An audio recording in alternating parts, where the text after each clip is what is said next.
মদিনার বিশিষ্ট সাহাবী সাদ আস-সালামী চেহারা কালো, পাতিলের তলা যেমন কালো তার চাইতে তার চেহারা ছিল বেশি কালো। এই সাদ আস-সালামীর চেহারা কালো হবার কারণে মদিনার কোনো মেয়ে তাকে পছন্দ করে না। মদিনার বহু মেয়েদেরকে বিয়ের প্রস্তাব দেয়, কিন্তু চেহারা কালো বলে কেউ তাকে পছন্দ করে না, তাকে কেউ বিয়ে করতে চায় না। দেখবেন আমার সমাজের ভিতরে এমনও মেয়ে আছে কালো ছেলে পছন্দ করে না, আছে না নাই? যদি ছেলে কালো হয় বলে কাইলে কথা বলেন না কেন?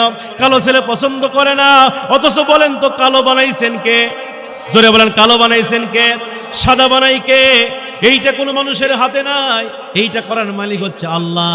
এই সাদ আস-সালামীর চেহারা কালো বলে মদিনার কোনো মেয়ে তাকে পছন্দ করে না। মনের দুঃখ বেদনা নিয়ে এক পা দুপা করতে করতে আল্লাহ রাসূলের দরবারে চলে গেলেন। ডাক দিয়ে বলছেন, রাসূলুল্লাহ, ইয়া হাবিবাল্লাহ, নবী গো, আমার চেহারা কালো হবার কারণে মদিনার কোনো মেয়ে আমাকে পছন্দ করে না, মদিনার কোনো মেয়ে আমাকে বিয়ে করতে চায় না। হে নবী, আমি কি এই দুনিয়াতে একটা বিয়ে করতে পারবো না নাকি? আমার কি একটা বিয়ে হবে না? এই কথা যখন সাদ আস-সালামী আমার রাসূলকে বললেন, আমার রাসূল ডাকতে বলছেন, সাদ আস-সালামী রে, তুমি টেনশন করো না, চিন্তা করো না, এই মদিনার ভিতরে সবচাইতে সুন্দরী মেয়ের সঙ্গেই তোমার বিয়ে হবে। আল্লাহ রাসূল যখন এই কথা বলে দিয়েছেন, বিশ্বনবীর সাহাবী হযরত সাদ আস-সালামী শুধু মুস্কি মুস্কি হাসে। আল্লাহু আকবার। সাদ সালামী মুস্কি মুস্কি হাসে, কারণ সাদ সালামী ভালো করেই জানতেন নবীজির দোয়া করতে দেরি হয়, কিন্তু দোয়া কবুল হতে দেরি হয় না। আল্লাহ রাসূলের দোয়া কবুল করেন কে? জোরে বলেন, কবুল করেন কে? আল্লাহ রাসূলের দোয়া করতে দেরি হয়, কিন্তু কবুল হতে দেরি হয় না। এর জ্বলন্ত প্রমাণ হচ্ছে বিশ্বনবীর একজন সাহাবী, যার নাম ছিল হযরত আবু হুরায়রা। এই আবু হুরায়রা ছিলেন মুসলমান ইমানদার। আবু হুরায়রার মা ছিল মুশরিকা, আবু হুরায়রার মা ছিল বেঈমান। আবু হুরায়রা বিশ্বনবীর দরবারে সব সময় থাকতেন। একদিন রাত্রিবেলা হঠাৎ করে রাত্রিবেলায় দেরি করে মায়ের বাড়িতে ঢুকলেন। মায়ের বাড়িতে প্রবেশ করবার পরে আবু হুরায়রার মা ডাকতে বলে, আবু হুরায়রা, এত রাত পর্যন্ত তুই কোথায় ছিলি? আবু হুরায়রা ডাকতে বলছেন, মা গো, আমি বিশ্বনবীর দরবারে ছিলাম। মা ছিল মুশরিকা, রাগান্বিত হয়ে গেল, হাতের মধ্যে একটা বেত দিলেন আর বলছে, আবু হুরায়রা, তুই আমার বাড়ি ছাড়বি না হয় মুহাম্মাদের দরবার ছাড়বি। আল্লাহু আকবার।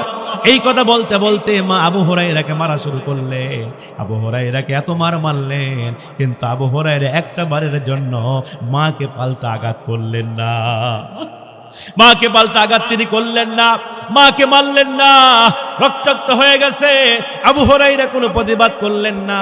রক্তমাখা শরীর নিয়ে বিশ্বনবীর কাছে চলে গেছে। আল্লাহ রাসূলকে ডাক দা বলছেন, ইয়া রাসূলুল্লাহ, ইয়া হাবিবাল্লাহ, আমার মা আমাকে মেরেছে। নবী তখন তার কাল্লাটা ঘোরায় নাই। আবু হুরায়রা ডাকতে বলছেন, ইয়া রাসূলুল্লাহ, আমার মা আমাকে মেরেছে। রাসূল তার সিনাটা ঘোরায় নাই। আবু হুরায়রা ডাকতে বলছেন, রাসূল, আমি আপনাকে যতবার বলি আমার মা আমাকে মেরেছে, আপনি ততবার আপনার কাল্লাটা ঘোরায় নেন কেন? আমি যতবার আপনাকে বলি আমার মা মেরেছে, আপনি আপনার সিনাটা ঘোরায় নেন কেন? ও নবী জানতে চায়। আল্লাহ রাসূল ডাকতে বলছে, আবু হুরায়রা রে, কোন মা ছেলের বিচার আমি রাসূল করতে পারবো না। আমি রাসূল কোন মায়ের বিচার করতে পারবো না, কোন মায়ের বিচার আমি রাসূল করতে পারবো না।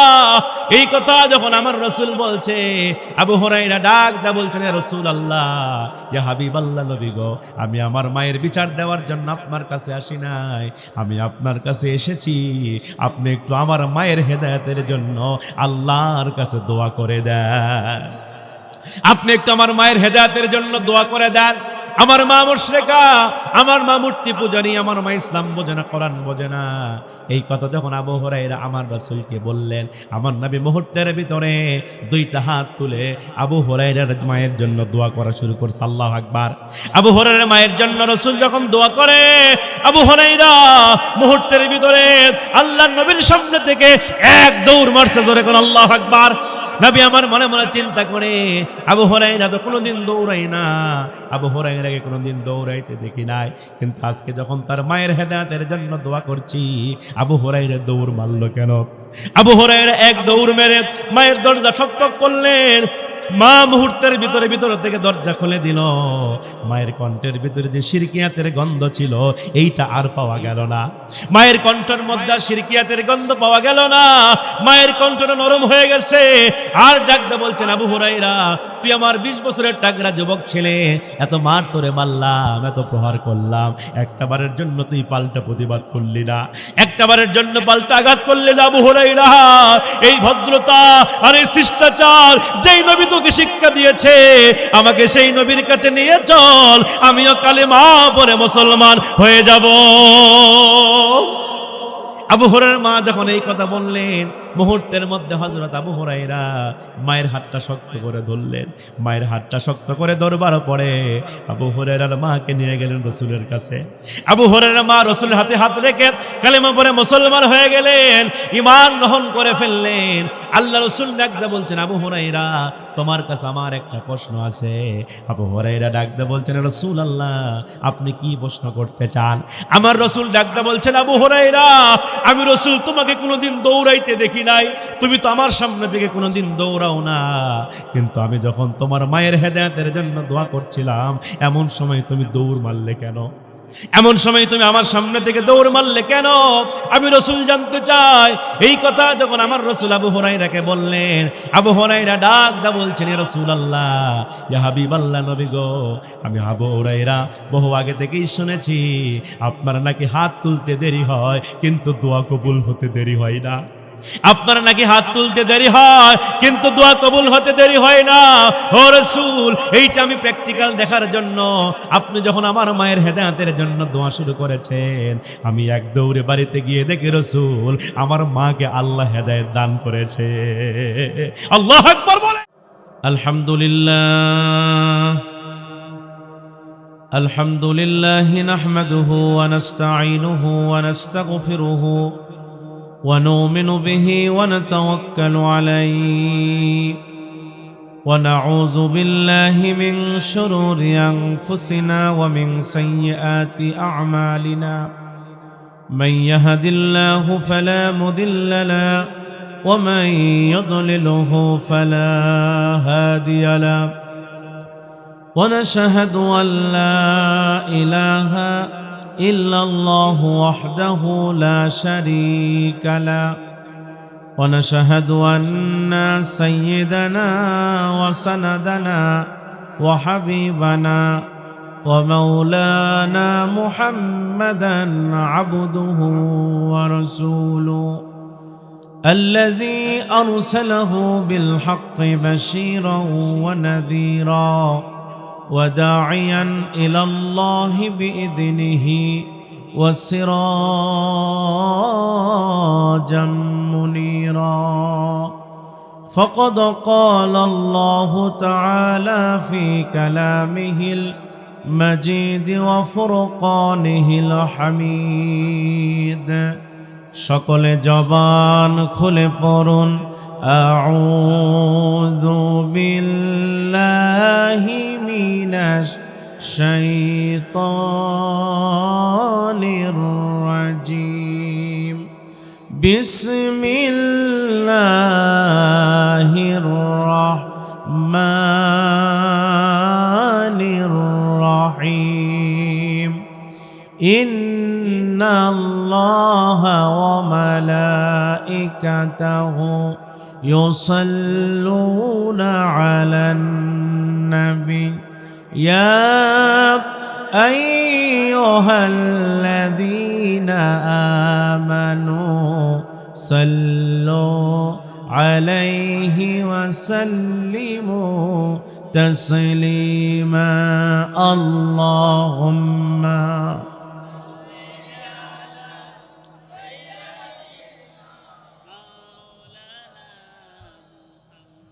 وعلى آل سيدنا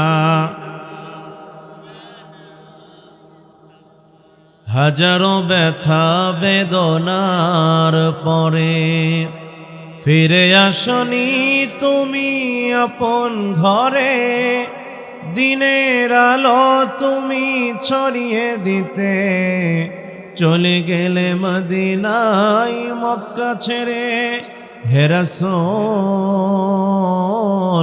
তোমাকে ভুলি আমি কেমন করে, হে রাসূল তোমাকে ভুলি আমি কেমন করে।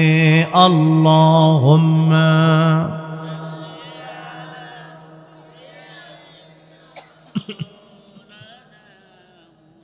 ওয়া আলা আলি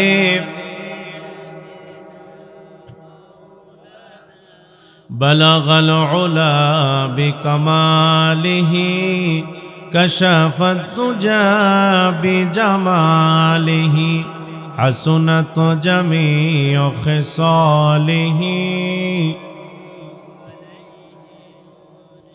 আরবের বুকে মক্কার তরে যেথায় আমেনার ঘর, খোদার করুণায় কাউসার হয়ে ঝরছে বারংবার বালাগাল উলা বিকামালিহি হাসুনাত জামিউ খিসালিহি।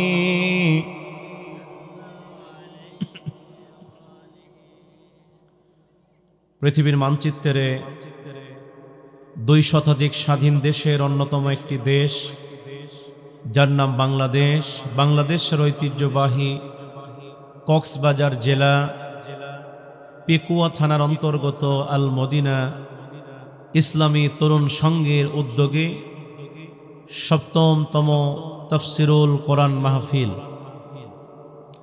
আজকের এই মাহফিলে সভাপতি হিসাবে আল্লাহ তাআলা যাকে কবুল করেছেন AHM বদিউল আলম জিহাদি সাহেব, চেয়ারম্যান বারবাকিয়া ইউনিয়ন পরিষদ, বারাকাল্লাহ ফি হায়াতি, সকলে বলি আমিন। আজকের মাহফিলের সম্মানিত বিশেষ বক্তা, প্রধান বক্তা, আমন্ত্রিত উলামায়ে কেরাম, বিশেষ করে আমার সামনে উপবিষ্ট দিনদার ইমানদার মুত্তাকি ভাইয়েরা, পর্দার আড়ালে অবস্থানরতা অবলা সরলা সতী সদবী আমার মা এবং বোনেরা, সকলের প্রতি আমার আন্তরিক মোবারকবাদ এবং ভক্তিপূর্ণ সালাম। আসসালামু আলাইকুম ওয়া রাহমাতুল্লাহ। আলোচনার সূচনাতেই জানতে চাচ্ছি, প্রিয় কক্সবাজারবাসী কেমন আছেন আপনারা? আপনারা সকলেই কেমন আছেন? আজকের এই মাহফিলে আসতে পেরে, বসতে পেরে আপনারা খুশি না বেজার? জোরে বলেন, খুশি না বেজার? যদি হয়ে থাকেন খুশি, মুখে নিয়ে হাসি, উঁচু করে কাল্লা আওয়াজ দিয়ে পড়ছি আলহামদুলিল্লাহ, চিৎকার করে পড়ছি রব্বানা লাকাল হামদ হামদান কাসীরান তাইয়িবান মুবারাকান ফি। আমরা প্রশংসা করলাম কার? জোরে বলেন, প্রশংসা করলাম কার? লাভ হলো কার? আল্লাহর। দুনিয়ার কোনো মানুষ যদি আল্লাহর প্রশংসা না করে, আল্লাহর কি ক্ষতি হয়? জোরে বলেন, আল্লাহর কি ক্ষতি হয়? দুনিয়ার সমস্ত মানুষ যদি আল্লাহর প্রশংসা করে, আল্লাহর কি লাভ হয়? যে আল্লাহ পাক 56,000 বর্গ মাইলের বিশাল একটি পাথর 18 কোটি মুসলমানদের বুকের উপরে চাপা ছিল, সেই পাথর সরিয়ে দিয়েছেন কে? জোরে বলেন, সরিয়ে দিয়েছেন কে? যারা এই বাংলার জমিন থেকে কোরআনকে উঠিয়ে ফেলার জন্য ষড়যন্ত্র করেছিল, যারা এই বাংলার জমিন থেকে ইসলামকে ডুবিয়ে ফেলার জন্য ষড়যন্ত্র করেছিল, তারাই যারা বাংলার এই জমিনে কোরআনের কিংবদন্তি মুফাসসিরদেরকে এক এক করে 13 বছর জেলের মধ্যে বন্দী করে, মিথ্যা হামলা মামলা দিয়ে, ইনজেকশন পোষ করে আল্লামা কোরআনের পাখি দেলোয়ার হোসেন সাইদিকে তারা দুনিয়া থেকে বিদায় করে এই বাংলার জমিন থেকে ইসলামকে ডুবিয়ে ফেলার চেষ্টা করেছিল, কিন্তু তারা পারে নাই। এক সাইদি দুনিয়া থেকে বিদায় নিয়েছে, লক্ষ লক্ষ সাইদির উত্তর শরীফ বাংলার ঘরে ঘরে জন্ম হয়েছে, ঠিক কিনা জোরে বলে। এই জন্য মুসলমান ঐক্যবদ্ধ হয়েছে। আবার যদি বাংলার আকাশে কালেমার পতাকা সমুন্নত করবার জন্য, যদি কালেমার পতাকা বাংলার আকাশে উড়াবার জন্য, যদি মুসলমানদেরকে মাঠে ময়দানে কাফনের কাপড় পরে নারে তাকবীর আল্লাহু আকবার হুঙ্কার দিয়ে যদি রাজপথ মুখরিত করার দরকার হয়, কক্সবাজারের মুসলমান আপনারা কি রাজি আছেন? তো হাত তুলে আল্লাহকে দেখা দেন। লিল্লাহে তাকবীর, লিল্লাহে তাকবীর। আপনারা কি ভয় পাচ্ছেন? আপনারা কি ভয় পাচ্ছেন? ভয় পাওয়ার সময় আছে? এই মুসলমান তো ভয় পাওয়ার জাতি নয়। এই মুসলমান তো ওমর ইবনুল খাত্তাবের উত্তর শরীফ, এই মুসলমান তো খাব্বাবের উত্তর শরীফ, এই মুসলমান তো মুআজের উত্তর শরীফ। এই মুসলমানদের ইতিহাস বলে এই মুসলমান বাড়ি ছাড়তে রাজি আছে, ঘর ছাড়তে রাজি আছে, এমনকি নিজের রক্ত দিতে রাজি আছে। কোন বাতিল শক্তির কাছে মাথা নত করতে রাজি নাই, মাথা নত করতে রাজি নয়। এই জন্য মুসলমান তাকবীর চলবে না, বন্ধ হবে। লিল্লাহে তাকবীর, লিল্লাহে তাকবীর। নাস্তিকতা নিপাত যাক, দিন ইসলাম জিন্দাবাদ। এই সাউন্ড একটু কমায় দেন তো ভাই, বাদ্য কমায় দেন। নাস্তিকতা নিপাত যাক, দিন ইসলাম জিন্দাবাদ। নাস্তিকতা নিপাত যাক, দিন ইসলাম জিন্দাবাদ। কোটি প্রাণে একই আওয়াজ, খোদাদ্রোহী সার পাবে না, এই বাংলায় ঠাই হবে না, মুসলমানরা জেগেছে আজ। জোর কদমে সামনে চলো, বজ্র কণ্ঠে আওয়াজ তোলো, সবাই মিলে একই তালে দাও না স্লোগান, নারায়ে তাকবীর, নারায়ে তাকবীর। দিন ইসলাম, দিন ইসলাম জিন্দাবাদ, জিন্দাবাদ।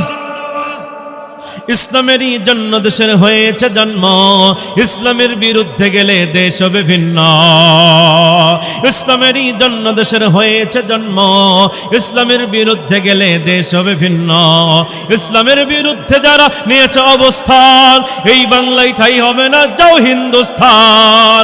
তোলো তোলো আওয়াজ তোলো, জোর কদমে সামনে চলো, সবাই মিলে একই তালে দাও না স্লোগান, নারায়ে তাকবীর, নারায়ে তাকবীর।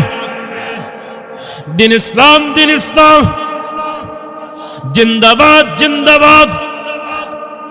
আল কোরআনের আলো সব জায়গায় জালো, মুসলমানের এই দেশেতে নাস্তিকদের ঠাঁই নাই, নাস্তিকদের পক্ষে যারা তাদের কোনো রক্ষা নাই। মুসলমানের এই দেশেতে নাস্তিকদের ঠাঁই নাই, নাস্তিকদের পক্ষে যারা তাদের কোনো রক্ষা নাই। এই দেশেতে থাকতে হলে কোরআন মানতে হবে, কোরআন না মানলে তারা বিতাড়িত হবে।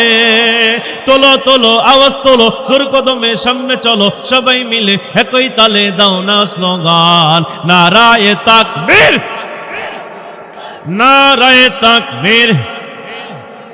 দিন ইসলাম, দিন ইসলাম জিন্দাবাদ, জিন্দাবাদ।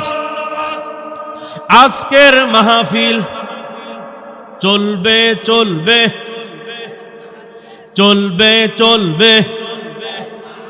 কতক্ষণ চলবে? সারা রাত চলবে। এটা কি হুজুর মারা ওয়াজ? যে হুজুর আপনি ওয়াজ করতে করতে ওটি মরেন, প্রয়োজন হলে আপনি ওটি পুতা থমো, এই তাই নাকি? না দাদা, আমি লম্বা রাত পর্যন্ত কথা বলবো না, যেহেতু আপনার শ্রোতার অবস্থা অত্যন্ত খারাপ। যতই ভালো বক্তা নিয়ে আসেন, যদি দুইটা জিনিস ঠিক না থাকে, ওই বক্তা ওয়াজ করতে পারে না। কথা বলেন না কেন? তার এক নম্বর হচ্ছে মাইক। এক নম্বর কি? এক নম্বর হচ্ছে মাইক, আর দুই নম্বর হচ্ছে শ্রোতা। দুই নম্বর কি?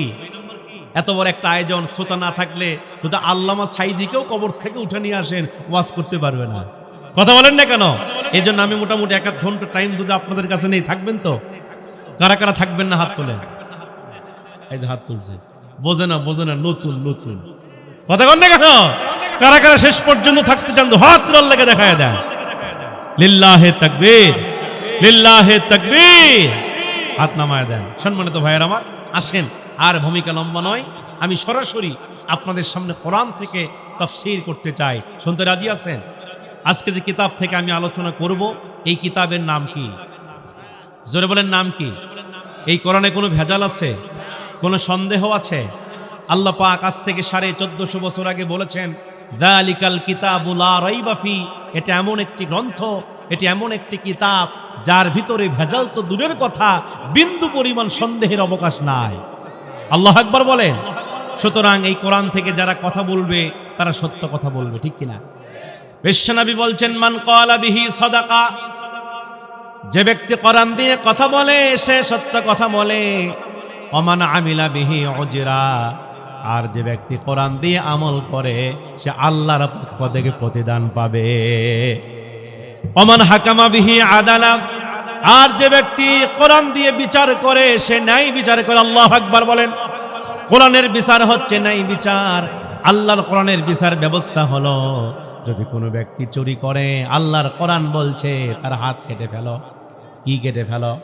আমার বাংলার জমিনে যদি একজন চোরকে চোরের অপরাধে প্রকাশ্যে দিবালোকে তার হাত যদি কেটে ফেলা হতো, আর এইটা যদি বাংলাদেশের সমস্ত মিডিয়ার মাধ্যমে প্রচার করা হতো, আমার তো মনে হয় বাংলার জমিনে দ্বিতীয় চোর খুঁজে পাওয়া যাবে না, ঠিক না? কিন্তু আমার বাংলার জমিনে কি হয়েছে? আমার বাংলার জমিনে চোর চুরি করে জেলে যায় আর ডাকাত হয়ে জেল থেকে বের হয়। আল্লাহর কোরআন বলছে, যদি কোনো ব্যক্তি ধর্ষণ করে, যদি কোনো ব্যক্তি জেনা করে, জেনার শাস্তি হলো এই সিনা পর্যন্ত মাটিতে গেড়ে পাথর মেরে হত্যা করে ফেলো। একজন জেনাকারকে ধর্ষককে যদি প্রকাশ্য দিবালোকে যদি পাথর মেরে হত্যা করা হতো, আর এইটা যদি সমস্ত মিডিয়ার মাধ্যমে প্রচার করা হতো, আমার তো মনে হয় বাংলার জমিনে ধর্ষণ তো দূরের কথা, যুবকদের সুরসুরি পর্যন্ত বন্ধ হয়ে যেত, ঠিক কিনা বলে? কিন্তু এই বিধানকে আমার জমিনে বাস্তবায়িত হয়েছে। আজকে আমার দেশে ধর্ষণের সেঞ্চুরি করে মিষ্টি বিতরণ করা হয়, এই বিধানগুলো আমার দেশে বাস্তবায়িত হয় নাই। এই জন্য মুসলমান ভাইরা, আল্লাহ রাসূল বলছেন, যারা কোরআন থেকে কথা বলবে তারা সত্য কথা বলবে, যারা কোরআন দিয়ে আমল করবে তারা আল্লাহর পক্ষ থেকে প্রতিদান পাবে, আর যারা কোরআন দিয়ে বিচার করবে তারা ন্যায় বিচার করবে। এবার রাসূল বলছেন, যারা কোরআন দিয়ে মানুষকে আহ্বান করবে তারা সত্যের পথে আহ্বান করবে। আল্লাহু আকবার বলে। সেই কোরআন থেকে সূরা বনী ইসরাঈলের ৮২ নম্বর আয়াতের উপরে আমি আপনাদের সামনে তাফসীর করতে চাই। শুনতে রাজি আছেন তো ইনশাআল্লাহ? সূরাতুল বনী ইসরাঈল আয়াত নম্বর হচ্ছে ৮২। আলোচ্য আয়াতে কারিমায় আমার আল্লাহ তাআলা এটি দুই শ্রেণীর লোকের কথা বলছেন। এক নম্বর, যারা মুমিন অর্থাৎ ঈমানদার। আল্লাহু আকবার বলেন। যারা ঈমানদার, যারা মুমিন, তাদের কথা আল্লাহ বলছেন। আর পরের অংশে আল্লাহ বলছেন, যারা এই পৃথিবীতে জালিম, তারা কি জালিম, যারা জুলুম করে, অত্যাচার করে, স্বৈরাচার, এদের কথা কে বলছেন? তাহলে প্রথমে আল্লাহ ঈমানদারের কথা বলছেন, আবার পরে আল্লাহ জালিমের কথা বলছেন। রব্বুল আমিন চমৎকার করে বলছেন, ওয়ানুনাজ্জিলু মিনাল কুরআনি মা হুয়া শিফাউ ওয়া রাহমাতুল লিল মুমিনিন ওয়া লা ইয়াজিদুজ জালিমিনা ইল্লা খাসারা। আল্লাহ বলছেন, অনুনাজ্জিলু মিনাল কুরআনি, আল্লাহ বলছেন এই কোরআনে আমি আল্লাহ যা নাজিল করেছি সবটাই মুমিনদের জন্য রহমত। এই কোরআনে আমি আল্লাহ যা নাজিল করেছি সবটাই মুমিনদের জন্য রহমত এবং মুমিনদের জন্য শেফা। আল্লাহু আকবার। ওয়ালা ইয়াজিদুজ জালিমিনা ইল্লা খাসারা। আর আল্লাহ কোরআনে যা নাজিল করেছেন জালিমদের জন্য শুধু ক্ষতি আর ক্ষতি। তাহলে এখান থেকে বোঝা গেল কোরআন মুমিনদের পক্ষে আর জালিমের বিপক্ষে। এই জন্য কোরআন থেকে কথা বললে মুমিনরা খুশি হয়ে যাবে, আর কোরআন থেকে কথা বললে জালিমদের অ্যালার্জি শুরু হয়ে যাবে। কথা বলেন না কেন? এবার বলেন তো, কোরআনের হক কথা বললে যদি জালিমরা বাধা দেয় তাদেরকে কি আমরা ছেড়ে দেব? জোরে বলেন, তাদেরকে ছেড়ে দিব? এই কোরআনের মাহফিলগুলোকে যারা বাধা দেয়, যারা কোরআনের মাহফিলগুলোকে বন্ধ করে, আল্লাহ রাসূল আল্লাহ পাক বলছেন, উতুল্লিম বাদা যালিকা জানিম, এরা হলো অবৈধ মায়ের অবৈধ জারর সন্তান, ঠিক কি না? এই কোরআনে বাধা দিয়েছিল আবু লাহাব, এই কোরআনে বাধা দিয়েছিল আবু জেহেল, এই কোরআনে বাধা দিয়েছিল ওলীদ বিন মুগীরা। আল্লাহ পাক তাদের বিরুদ্ধে আয়াত নাজিল করে জানায়া দিয়েছে, ওলীদ বিন মুগীরা হলো জারর সন্তান। এই জন্য কোরআন থেকে কথা বললে মুমিনরা খুশি হয়ে যাবে। এই কোরআনটা মুমিনদের পক্ষে। এবার আপনারা বলবেন, হুজুর মুমিন কাকে বলে? মুমিনকে, ঈমানদারকে মুমিনের কন্ডিশন হবে তিনটা। এক নাম্বার হবে ইকরার বিল লিসান, আল্লাহর কালেমাকে মুখে স্বীকার করা। আল্লাহু আকবার। আল্লাহর কালেমাকে মুখে স্বীকার করা, লা ইলাহা ইল্লাল্লাহ মুহাম্মাদুর রাসূলুল্লাহ, এই কালেমাকে মুখে স্বীকার করা। দুই নাম্বার কন্ডিশন হলো তাসদিক বিল জানান, শুধু এই কালেমা মুখে বললে হবে না, এই কালেমা অন্তর দিয়ে বিশ্বাস করতে হবে। ঠিক কিনা? শুধু বিশ্বাস করলে হবে না। তিন নাম্বার কন্ডিশন হলো আমল বিল আরকান, এই কালেমাটা আপনাকে বাস্তব জীবন আমল করতে হবে, প্রয়োগ করতে হবে। যদি এই তিনটা কন্ডিশন থাকে, আল্লাহ রাসূল বললেন ওই ব্যক্তি পরিপূর্ণ ঈমানদার। ঈমানদারদের ব্যাপারে আল্লাহ পাক জান্নাতের সুসংবাদ দিয়েছেন। আল্লাহ বলছেন যারা নাকি দুনিয়াতে ঈমান এনেছে, আল্লাহ পাক তাদের ব্যাপারে বলছেন। সূরা বাকারা খুলে দেখেন, আয়াত নম্বর 82। আল্লাহ পাক কত চমৎকার করে বলছেন, ওয়াল্লাযীনা আমানু ওয়া আমিলুস সলিহাতি উলাইকা আসহাবুল জান্নাহ হুম ফিহা খালিদুন। আল্লাহ বলছেন যারা এই পৃথিবীতে ঈমান এনেছে এবং নেক আমল করেছে, আল্লাহ বলে উলাইকা আসহাবুল জান্নাহ, এরাই হলো জান্নাতের অধিবাসী। আমরা বললাম আল্লাহ এই জান্নাতে তারা কতদিন থাকবে? আল্লাহ বলে হুম ফিহা খালিদুন, এই জান্নাতে থাকবে তারা চিরকাল। এই জন্য মুসলমান ভাইরা আপনাকে মুমিন হওয়া লাগবে। মুমিন যদি আপনি হতে পারেন, ইমানদার যদি হতে পারেন, আপনার মরতে দেরি হবে কিন্তু জান্নাতে যাইতে দেরি। বিশ্বনবীর সাহাবীরা ছিলেন মুমিন, বিশ্বনবীর সাহাবীরা ছিলেন ইমানদার। আল্লাহ রাসূলের একজন কালো সাহাবীর কথা আমার মনে পড়ে গেল, যেই সাহাবীর নাম ছিল হযরতে সাদ আস-সালামি। মদিনার বিশিষ্ট সাহাবী সাদ আস-সালামি, চেহারা কালো, পাতিলের তলা যেমন কালো, তার চাইতে তার চেহারা ছিল বেশি কালো। এই সাদ আস-সালামির চেহারা কালো হবার কারণে মদিনার কোনো মেয়ে তাকে পছন্দ করে না। মদিনার বহু মেয়েদেরকে বিয়ের প্রস্তাব দেয়, কিন্তু চেহারা কালো বলে কেউ তাকে পছন্দ করে না, তাকে কেউ বিয়ে করতে চায় না। দেখবেন আমার সমাজের ভিতরে এমনও মেয়ে আছে কালো ছেলে পছন্দ করে না, আছে না নাই? যদি ছেলে কালো হয় বলে কাইলে কথা বলেন না কেন? কালো ছেলে পছন্দ করে না, অথচ বলেন তো কালো বানাইছেন কে? জোরে বলেন, কালো বানাইছেন কে? সাদা বানাই কে? এইটা কোনো মানুষের হাতে নাই, এইটা করার মালিক হচ্ছে আল্লাহ। এই সাদ আস-সালামির চেহারা কালো বলে মদিনার কোনো মেয়ে তাকে পছন্দ করে না। মনের দুঃখ বেদনা নিয়ে এক পা দুপা করতে করতে আল্লাহ রাসূলের দরবারে চলে গেলেন। ডাক দিয়ে বলছেন, রাসূলুল্লাহ, ইয়া হাবিবাল্লাহ, নবী গো, আমার চেহারা কালো হবার কারণে মদিনার কোনো মেয়ে আমাকে পছন্দ করে না, মদিনার কোনো মেয়ে আমাকে বিয়ে করতে চায় না। হে নবী, আমি কি এই দুনিয়াতে একটা বিয়ে করতে পারবো না নাকি? আমার কি একটা বিয়ে হবে না? এই কথা যখন সাদ আস-সালামি আমার রাসূলকে বললেন, আমার রাসূল ডাকতে বলছেন, সাদ আস-সালামি রে, তুমি টেনশন করো না, চিন্তা করো না, এই মদিনার ভিতরে সবচাইতে সুন্দর মেয়ের সঙ্গেই তোমার বিয়ে হবে। আল্লাহ রাসূল যখন এই কথা বলে দিয়েছেন, বিশ্বনবীর সাহাবী হযরতে সাদ আস-সালামি শুধু মুস্কি মুস্কি হাসে। আল্লাহু আকবার। সাদ সালামি মুস্কি মুস্কি হাসে, কারণ সাদ সালামি ভালো করেই জানতেন নবীজির দোয়া করতে দেরি হয় কিন্তু দোয়া কবুল হতে দেরি হয় না। আল্লাহ রাসূলের দোয়া কবুল করেন কে? জোরে বলেন, কবুল করেন কে? আল্লাহ রাসূলের দোয়া করতে দেরি হয় কিন্তু কবুল হতে দেরি হয় না। এর জ্বলন্ত প্রমাণ হচ্ছে বিশ্বনবীর একজন সাহাবী, যার নাম ছিল হযরত আবু হুরায়রা। এই আবু হুরায়রা ছিলেন মুসলমান ইমানদার। আবু হুরায়রার মা ছিল মুশরিকা, আবু হুরায়রার মা ছিল বেঈমান। আবু হুরায়রা বিশ্বনবীর দরবারে সব সময় থাকতেন। একদিন রাত্রিবেলা হঠাৎ করে রাত্রিবেলায় দেরি করে মায়ের বাড়িতে ঢুকলেন। মায়ের বাড়িতে প্রবেশ করবার পরে আবু হুরায়রার মা ডাকতে বলে, আবু হুরায়রা, এত রাত পর্যন্ত তুই কোথায় ছিলি? আবু হুরায়রা ডাকতে বলছেন, মা গো, আমি বিশ্বনবীর দরবারে ছিলাম।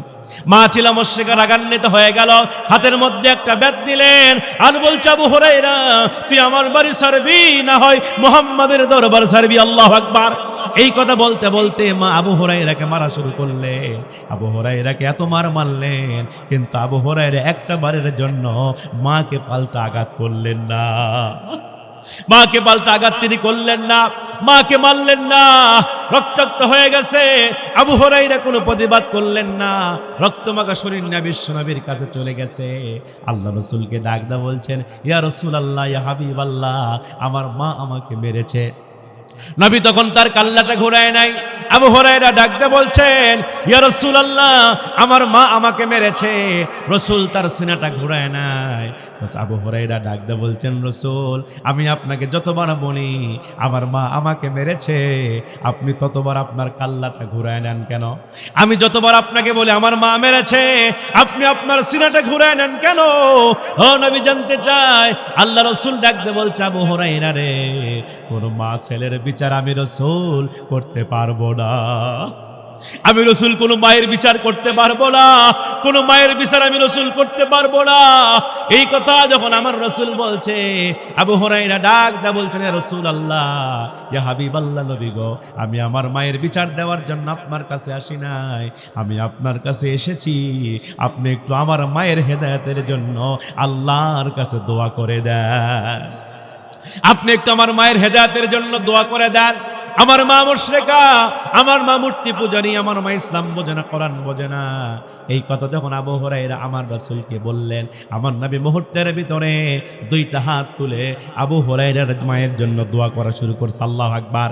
আবু হুরায়রার মায়ের জন্য রাসূল যখন দোয়া করে, আবু হুরায়রা মুহূর্তের ভিতরে আল্লাহর নবীর সামনে থেকে এক দৌড় মারছে, জোরে কোন আল্লাহু আকবার।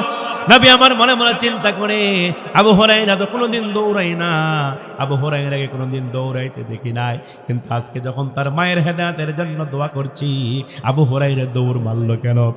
আবু হুরায়রা এক দৌড় মেরে মায়ের দরজা ঠকঠক করলেন। মা মুহূর্তের ভিতরে থেকে দরজা খুলে দিল। মায়ের কণ্ঠের ভিতরে যে শিরকিয়াতের গন্ধ ছিল, এইটা আর পাওয়া গেল না।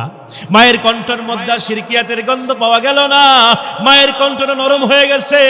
আর ডাকতে বলছেন, আবু হুরায়রা, তুই আমার 20 বছরের টাকরা যুবক ছেলে, এত মার তোরে মারলাম, এত প্রহার করলাম, একটাবারের জন্য তুই পাল্টা প্রতিবাদ করলি না, একটাবারের জন্য পাল্টা আঘাত করলি না। আবু হুরায়রা, এই ভদ্রতা আর এই শিষ্টাচার যেই নবী তোকে শিক্ষা দিয়েছে, আমাকে সেই নবীর কাছে নিয়ে চল, আমিও কালেমা পড়ে মুসলমান হয়ে যাব।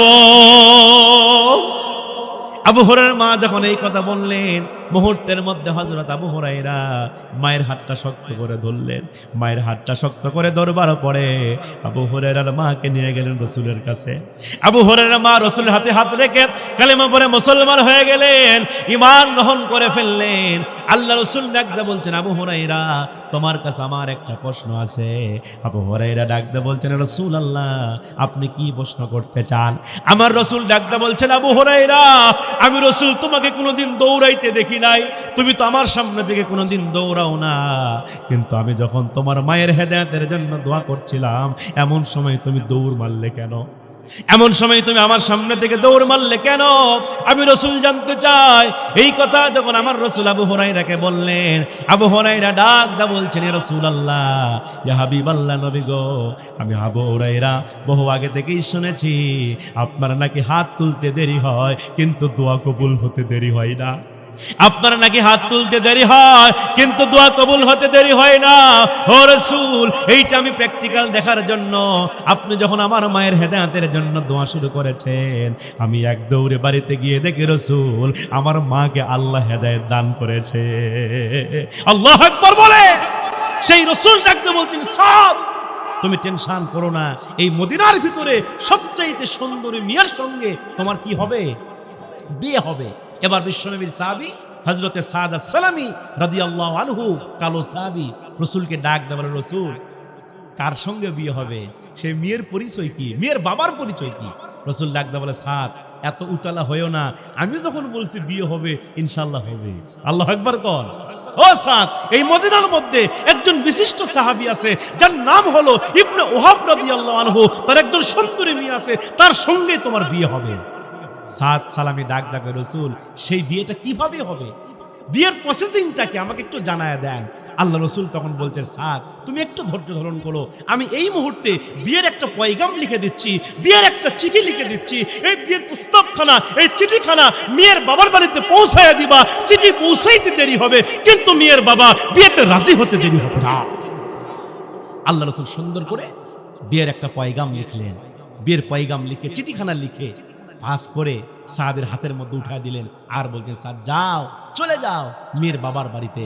আল্লাহ রসুলের সাহাবী সাদ সালামি তিনি এবার চিঠিখানা হাতের মধ্যে নিয়ে আনন্দ চিত্তে এক পা দুপা করতে করতে করতে করতে মেয়ের বাবার বাড়ির দরজায় হাজির। তিনি বাহির থেকে প্রথমে বলছেন আসসালামু আলাইকুম ইয়া আহলাল বাইত। আল্লাহু আকবার কোন। আপনারা বলেন তো সাদ সালামি তিনি বাড়িতে ঢোকার আগে কি দিলেন? জোরে বলেন কি দিলেন? নবীজির সুন্নাত হচ্ছে একজন মুসলমান আরেকজন মুসলমানের বাড়িতে ঢোকার পূর্বে সালাম দিতে হয়। কি দিতে হয়? সালাম দিতে হয়, অনুমতি নিতে হয়। কিন্তু আমরা কি তা করি? কিসের সালাম, কিসের অনুমতি, খালি হুড়মুড় করে ঢুকে যান। কথা বলেন না কেন? আল্লাহ রসুলের সাহাবী সাদ সালামি তিনি তাই করলেন, সালাম দিলেন, অনুমতি চাইলেন। ভিতর থেকে জবাব আসলো কে তুমি? বলে সাদ সালামি। কই থেকে আসছো? বলে রসুলের দরবার থেকে আসছি। সুবহানাল্লাহ বলেন। যখন বলছে রসুলের দরবার থেকে আসছি, মুহূর্তের মধ্যে ইবনে ওয়াহাব তিনি দরজাখানা খুলে দিলেন। দরজাখানা খুলে দেওয়ার পরে তার হাতের মধ্যে ছিল বিবাহের পয়গাম, বিবাহের চিঠি। এবার ওই পয়গামখানা হযরতে সাদ সালামি রাদিয়াল্লাহু আনহু তিনি আবার ইবনে ওয়াহাবের হাতের মধ্যে ঢুকায়া দিলেন আর বলছেন ইবনে ওয়াহাব এই চিঠিখানা আপনি তাড়াতাড়ি পড়েন আর আপনার মেয়ের সঙ্গে আমার বিয়ের ব্যবস্থা করেন। সুবহানাল্লাহ কবে। হযরত ইবনে ওয়াহাব তিনি চিঠিখানা নিলেন। চিঠিখানা নেবার পরে চিঠিখানা তিনি পুরাটাই খুললেন। চিঠিখানা খুলবার পরে তিনি দেখতে পেলেন এই চিঠিখানা দুনিয়ার কোনো সাধারণ মানুষের পক্ষ থেকে আসে নাই, স্বয়ং আল্লাহ রাসূল এই চিঠি পাঠাইয়া দিছে। চুম্বন করলেন, বুকে লাগালেন, তাজিম করলেন। যেহেতু আল্লাহ রাসূল পাঠাইছে সম্মান করবার পরে পুরো চিঠিখানা পড়লেন। ইবনে ওয়াহাব রাদিয়াল্লাহু আনহু কিতাবের মধ্যে আসছে তিনি পুরো চিঠিখানা পড়ার পরে একবার চিঠির দিকে তাকায়, একবার সাহাদের চেহারার দিকে তাকায়। কারণ চেহারা মনে কম কালো, কথা কন না কেন? পাঁচিলের তলার চাইতেও তার চেহারা ছিল বেশি কালো। এই জন্য একবার চিঠির দিকে তাকায়, একবার সাহাদের চেহারার দিকে তাকায়। কিন্তু করার কিচ্ছু নাই, যতই কালো হোক না কেন প্রস্তাব পাঠাইছে আল্লাহর নবী, এই প্রস্তাব প্রত্যাখ্যান করার কোনো সুযোগ। বিশ্বনবীর সাহাবী হযরতে ইবনে ওয়াহাব রাদিয়াল্লাহু আনহু বলছে সাদ তুমি জন্মের কালো, কিন্তু কালো হইছো তো কি হইছে, যেহেতু রাসূল প্রস্তাব পাঠাইছে এই মুহূর্তে আমি এই প্রস্তাবে রাজি হয়ে গেলাম। ইবনে ওয়াহাব রাজি হবার পরে সাদকে ডাক দিয়ে বলতেন সাদ আমি মেয়ের বাবা, আমি রাজি হলে হবে না। ও সাদ আমার মেয়ে ঘরের মধ্যে আছে, আমাকে শুধু অনুমতি দাও, আমার মেয়ের কাছ থেকে অনুমতি নিয়ে আসি, আমার মেয়ে তোমাকে বিয়ে করতে রাজি আছে কিনা। বিশ্বনবীর সাহাবী হযরতে সাদ সালামি রাদিয়াল্লাহু আনহু বলছেন যান আপনার মেয়ের কাছ থেকে অনুমতি নিয়ে আসেন। এবার ইবনে ওয়াহাব রাদিয়াল্লাহু আনহু তিনি আবার মেয়ের ঘরের মধ্যে প্রবেশ করলেন। মেয়ের ঘরের মধ্যে প্রবেশ করবার পরে ডাক দিয়ে বলছেন হে আমার কলিজার টুকরা মেয়ে, আল্লাহ রাসূল একজন কালো সাহাবীকে পাঠিয়ে দিয়েছে তোমার সাথে বিয়ের প্রস্তাব দিয়ে, তুমি কি সেই কালো সাহাবীকে বিয়ে করতে রাজি আছো? এই প্রস্তাব যখন মেয়েকে দেওয়া হলো, কিতাবের মধ্যে এসেছে এই প্রস্তাব পাওয়ার সঙ্গে সঙ্গে মেয়েটার চোখের মধ্যে পানি টলমল করে। আল্লাহু আকবার বলেন। মেয়েটার চোখের মধ্যে পানি টলমল করে। ইবনে ওয়াহাব ডাকতে বলছেন মেয়েরে তোমার চোখের মধ্যে পানি কেন? ছেলে কালো বলে মনটা খারাপ করেছো নাকি, এই জন্য তোমার চোখে পানি? এই কথা যখন বলেছে বাবা মেয়েকে, মেয়ে এই কথা শোনার সঙ্গে সঙ্গে চোখের পানি বের করে হাওমা করে কান্না শুরু করে দিছে। আল্লাহু আকবার। মেয়েটা চোখের পানি বের করে হাওমা করে কান্না করে। হযরত ইবনে ওয়াহাব ডাকতে বলে মেয়েরে তুমি কেন কান্না করো? তোমার কান্নার কারণটা কি? তোমার কান্নার হেতুটা কি? কেন কান্না করছো আমি বুঝতে পারছি না। এবার মেয়ে ডাকতে বলে বাবা এটা আমার কষ্টের কান্না নয়, এটা হচ্ছে আমার খুশির কান্না, এটা হচ্ছে আমার আনন্দের কান্না। বাবা যেই নবীজি হা বললে হালাল হয়ে যায়, যেই নবীজি না বললে হারাম হয়ে যায়, যেই নবীজির সুপারিশ ছাড়া কাল কিয়ামতের ময়দানে কোনো মানুষ জান্নাতে যেতে পারবে না, ওই নবীজি নিজে আমার বিয়ের ঘটক হয়েছে। বাবা আমি আপনাকে জানায় দিলাম এই জাগতিক দুনিয়াতে আমি যদি কোনো পুরুষকে বিয়ে করি সেই পুরুষ হবে আল্লাহর নবীর পছন্দ করা সাহাবী হযরতে সাদ সালাবী। মেয়েটা মুহূর্তের ভিতরে রাজি হয়ে গেল। মেয়ে যখন রাজি হয়ে গেছে এবার ইবনে ওয়াহাব রাদিয়াল্লাহু তাআলা আনহু এবার মেয়ের ঘর থেকে বের হয়ে আসলেন। সাদ সালামীকে ডাক দিয়ে বলে সাদ সালামী রে তোর তো কপাল খুলে গেছে, এ সাদ সালামি, তোর তো কপাল খুলে গেছে, আমার মেয়ে তো রাজি হয়ে গেছে, আমি মেয়ের বাবা, আমিও রাজি হয়ে গেছি। যা যা, তুই তাড়াতাড়ি বিয়ের ব্যবস্থা করে ফেল, তাড়াতাড়ি বিয়ের আয়োজন করে ফেল, আমার মেয়ের সঙ্গে তোর বিয়ে দেব। এই কথা যখন ইবনে ওয়াহাব সাদ সালামিকে বললেন, তিনি আনন্দ চিত্তে এবার দৌড়াইয়া তিনি আল্লাহর নবীর কাছে হাজির হলেন। আল্লাহু আকবার। আল্লাহর নবীর দরবারে হাজির হয়ে গেছে, আল্লাহ রাসূলের সামনে দাঁড়ায় বলছে, ইয়া রাসূলুল্লাহ, ইয়া হাবিবাল্লাহ, নবী গো, আপনি যেই বিয়ের প্রস্তাব পাঠিয়ে দিয়েছিলেন, যে বিয়ের পয়গাম আপনি পাঠিয়ে দিয়েছিলেন, এই বিয়েতে মেয়ে রাজি, মেয়ের বাপ রাজি, আমি সাদ রাজি। এবার জানতে চাই নবী আপনার খবর কি? নবী কই, আমিও রাজি। জোরে কোন সুবহানাল্লাহ। সাদ সালামি ডাক দিয়ে বলছেন, ও রাসূল, ও রাসূল, মেয়ে রাজি, মেয়ের বাপ রাজি, আমি রাজি, জানতে চাই আপনার খবর কি? রাসূল বলে, আমিও রাজি। সাদ ডাক দিয়ে বলছেন, রাসূল, সবাই যখন রাজি, এখন লাগবে কাজী। সুবহানাল্লাহ কবেন না? সবাই যখন রাজি, এখন লাগবে কাজী, আপনি তাড়াতাড়ি বিয়ের ব্যবস্থা করে ফেলেন। সাদ সালামি যখন বলছে, রাসূল, আপনি তাড়াতাড়ি বিয়ের ব্যবস্থা করে ফেলেন, আল্লাহ নবী খালি মুস্কি মুস্কি হাসে আর বলে, সাদ রে, বিয়ে করব তুমি আর ব্যবস্থা করব আমি। মাল আছে, আল্লাহু আকবার কর। এ সাদ, বিয়ে তো করবার সাথ, তো তোমার কি টাকা আছে? এখন বলুন, হুজুর, বিয়ে করতে গেলে কি টাকা লাগে? অবশ্যই, কারণ মোহরানা দেওয়া লাগে কিনা? জোরে বলেন। মহারণা প্রদান করা হচ্ছে ফরজ। আল্লাহ পাক মহারণা দেওয়া ফরজ করেছেন, মহারণা প্রদান করাকে ফরজ করেছে। কিন্তু আমার বাংলার জমিনে দুঃখ লাগে, আফসোস লাগে, যে মহারণা আদায় করা ফরজ, আজকে ওইটা সব বাকি। কথা কন না গা? আর যেই যৌতুক খাওয়া, কি জোরে কন, নাকি সুন্নতে মুআক্কাদা? এই যৌতুক খাওয়া কি? জোরে বলেন। যৌতুক খাওয়া হারাম। যেই যৌতুক হারাম, আজকে আমার বাংলার জমিনে ওই যৌতুক হলো নগদ। কথা বলেন না কেন? এই জন্য আজকে ছেলে হলে খুশি হচ্ছে, মেয়ে হলে বেজার। যার 4টা-5টা মেয়ে, ওই মেয়ের বাপ কিন্তু বেজার হয়। কি জন্য? যদি কই, ভাই কি হয়েছে? হুজুর, মেয়ে হয়েছে। মেয়ে কি হয়েছে? হুজুর, মেয়ে। মেয়ে হুজুর। আর যদি ছেলে হয়, কি হয়েছে? ছেলে। ওরে বাবার মশাই আলাদা, ওই এখনই মনে 2 লাখ টাকা খাবে। আছে না নাই? আমার বগুড়াতে এমন বাবা আছে, 4টা ছেলে থাকে, 5টা ছেলে থাকে, ওর মোশানি আলাদা। খালি বুকের বোতাম খুলে দিয়ে মেয়ের বাবার কাছে গিয়ে খালি, আমার 4 বেটা। কয় বেটা? এরকম আছে না নাই? আমার 4 বেটা, 4 কোনো 8 লক্ষ টাকা যৌতুক পাবো, এরকম কিছু বাবা আছে না নাই? যৌতুকের আশায় সন্তানকে বড় করে। আরে মিয়া, যৌতুক কি হালাল? এ কথা বলেন না কেন? যে ব্যক্তি যৌতুক খাইল, সে যেন কুত্তার পায়খানা খাইল। কথা বলেন না কেন? এই জন্য ছেলের বাবা যারা আছেন, ভাই হাত দিয়ে বলবো, ছেলেকে বিয়ে করাবেন, 1টা টাকা যৌতুক নেবেন না। রাজি আছেন তো? যেই যুবক ভাইরা বিয়ে করো নাই, সিদ্ধান্ত নেব, হুজুর আমি বিয়ে করব ইনশাআল্লাহ, 1টা টাকা যৌতুক নেবেন না। আরে শ্বশুরের টাকা দিয়ে তোমার কি লাভ? কথা বলেন না কেন? আমি যুবক মানুষ, আমি ইয়াং মানুষ, আমি কামাই করব, আমি প্রতিষ্ঠিত হব, শ্বশুরের চালানা পয়সার দরকার নাই। কথা বলেন না কেন? আপনি বিয়ের সময় 3 লাখ 4 লাখ টাকা যৌতুক খায়া এখন বইয়ের হাতে কোরবান খান। কথা বলেন না কেন? বইয়ের হাতে মার খাই কিনা? আমার দেশে দেখবেন কিছু লোক আছে, আমি যদি ওয়াজ মাহফিল বিভিন্ন জায়গায় বলি যে ভাই স্ত্রীকে মাঝে মাঝে মারবেন না, কিন্তু ফুসফুস করবেন, একটু দিছে কিন্তু, তো মারিছে কিন্তু, এরকম করে ফুসফুস করবেন। কইতে হুজুর আমি ফুসফুস করবে চাই, উই আর আমাকে বসান দেয়। কথা কয় না কে? এমন নিয়ে আসে না নাই? তার মানে যৌতুক খাওয়া পার্টি, যেই না যৌতুক খাইছে, সেই সংসারে কোনোদিন শান্তি আসতে পারে না। কথা বলেন না কেন? এজন্য আল্লাহ রাসূল বলতে, সাদ সালামি, বিয়ে করবো তুমি আর ব্যবস্থা করবো আমি, তোমার কি টাকা আছে? সাদ সালামি ডাক দিয়ে বলতেন, রাসূল আমি তো গরিব মানুষ, এই মুহূর্তে আমার কাছে কোনো টাকা পয়সা নাই, এই মুহূর্তে আমার কাছে কিছুই নাই, তবে রাসূল আমি আপনার কাছে কিছু টাকা কর্জে হাসানা চাই, আপনি আমাকে কিছু টাকা ধার দেন, আমি বিয়ে করবার পরে সমস্ত টাকা আপনাকে পরিশোধ করে দিব। সুবহানাল্লাহ বলবেন না? আল্লাহ রাসূল ডাক দিয়ে বলছেন, সাদ সালামি সমস্যা নেই। নবী আমার মুহূর্তের ভিতরে 2 জন সাহাবীকে ডাক দিলেন, কিতাবের মধ্যে আসছে আল্লাহ নবী মুহূর্তের মধ্যে 2 জন সাহাবীকে ডাক দিলেন।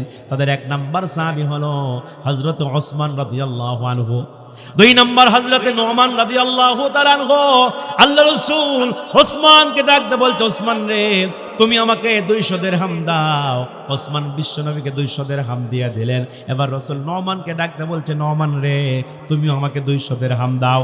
মুহূর্তের মধ্যে বিশ্বনবীর সাহাবী নওমান রাদিয়াল্লাহু তাআলা আনহু তিনিও নবীকে 200 দিরহাম দিলেন।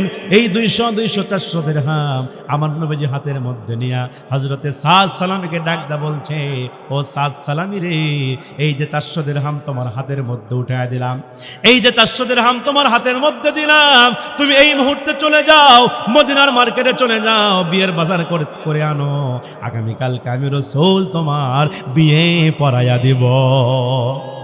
এই কথা যখন বিশ্বনবী বললেন সাদ সালামীকে, আল্লাহর নবীর সাহাবী হযরতে সাদ আস-সালামী রাদিয়াল্লাহু আনহু তিনি আবার হাতের মধ্যে 400 দিরহাম নিয়ে এক পা দুপা করতে করতে তিনি চলে গেলেন মদিনার বাজারে। মদিনার বাজারের মধ্যে তিনি ঢুকে বললেন, বিয়ের মার্কেট করা শুরু করবি, বিয়ের বাজার আরম্ভ যখন করে দিবে, এমন সময় কে যেন তার কানে কানে বলে গেল, ও বিশ্বনবীর সাহাবী সাদ সালামী রে, বিয়ের বাজার তো ভালোই করতে এসেছো, তুমি কি জানো এই মুহূর্তে বিশ্বনবী যুদ্ধের ডাক দিয়েছে, এই মুহূর্তে জিহাদের ময়দান থেকে ডাক এসে গেছে, এই মুহূর্তে আল জিহাদু ফি সাবিলিল্লাহ, ওই যুদ্ধের ময়দান থেকে ডাক এসে গেছে। এই কথা যখন সাদ সালামীর কানের মধ্যে পৌঁছে গেল, আল্লাহর নবীর কালো সাহাবী সাদ সালামী তিনি মুহূর্তের মধ্যে থমকে দাঁড়ালেন, থরথর করে কাঁপতেছিলেন, সামনের দিকে যেতে পারেন না, পিছন দিকে আসতে পারেন না, চিন্তার মধ্যে পড়ে গেলেন, কি করব, আমি বিয়ের বাজার করব নাকি যুদ্ধের ময়দানে চলে যাব, বিয়ের মার্কেট করব নাকি যুদ্ধের ময়দানে চলে যাব, এইভাবে তার ঈমানকে বারবার প্রশ্ন করছে।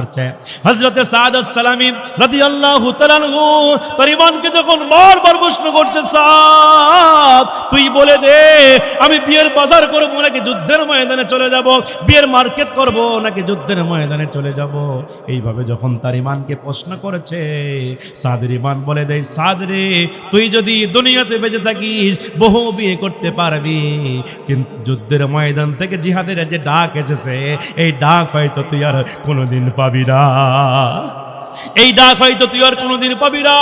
মুহূর্তের ভিতরে বিশ্বনবীর সাহাবীর ঈমান দেখেন কত দামি ঈমান। বিশ্বনবীর সাহাবী হযরতে সাদ আস-সালামী মুহূর্তের মধ্যে সিদ্ধান্ত পরিবর্তন করে ফেলল, তিনি বিয়ের বাজার করা বন্ধ করে ফেললেন, বিয়ের মার্কেট করা বন্ধ করলেন। হাতের মধ্যে 400 দিরহাম ছিল, ওই 400 দিরহাম দিয়ে একটা ঘোড়া কিনলেন, একটা নাঙ্গা তলোয়ার কিনলেন, ওই ঘোড়ার উপর সওয়ার করে নাঙ্গা তলোয়ারটা ডান হাতের মধ্যে নিয়া লিল্লাহি তাকবীর আল্লাহু আকবার বলে যুদ্ধের ময়দানে ঝাঁপিয়ে পড়লে।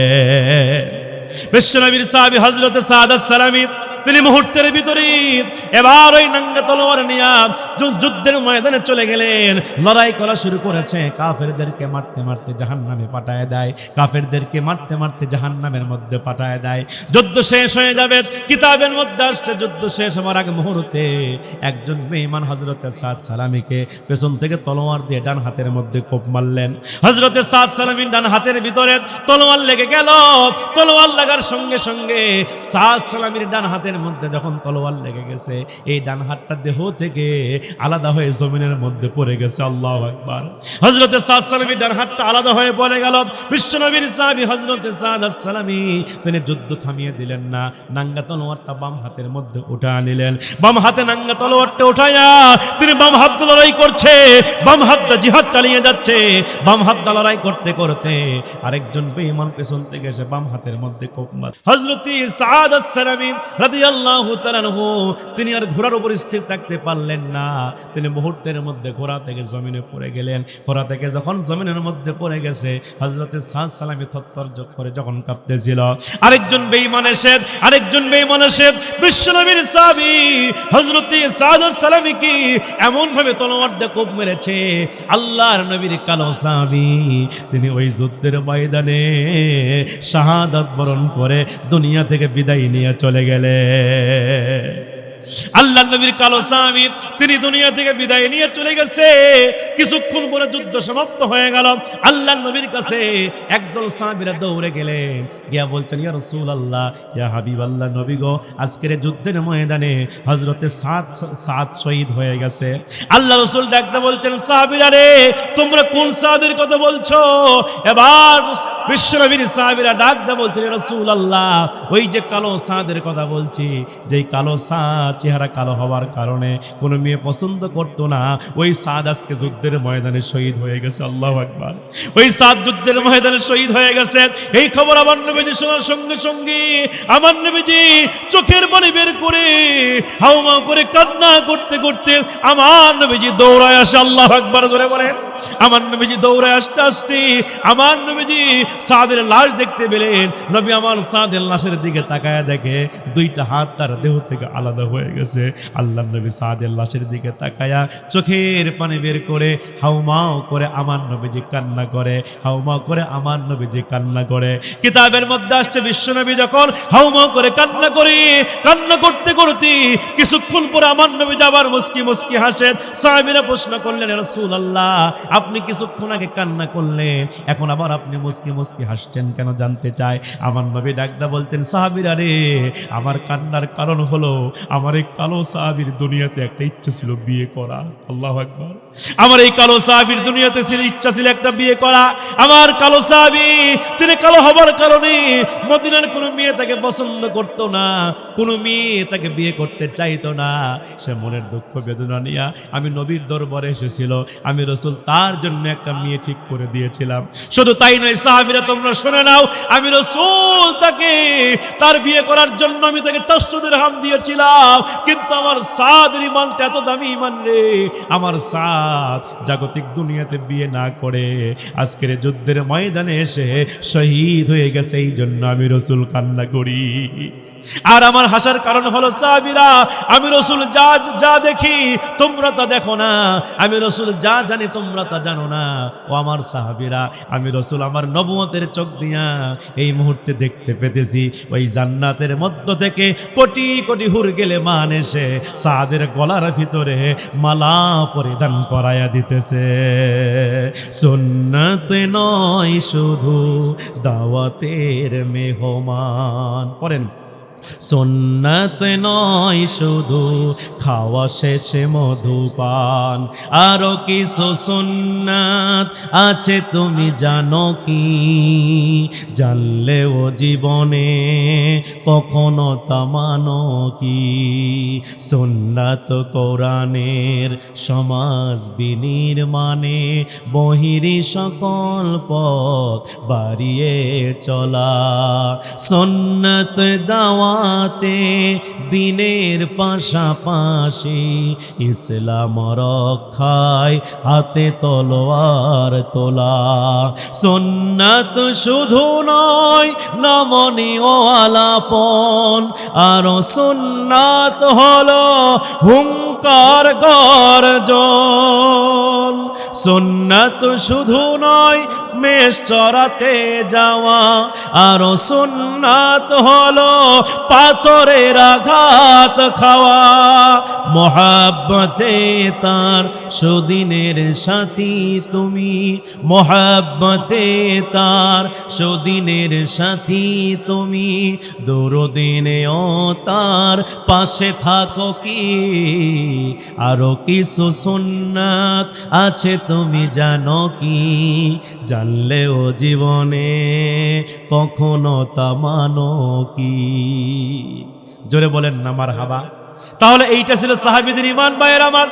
এই জন্য আমি আপনাদেরকে বলবো ওই সাহাবীদের মতো ঈমান আনতে হবে।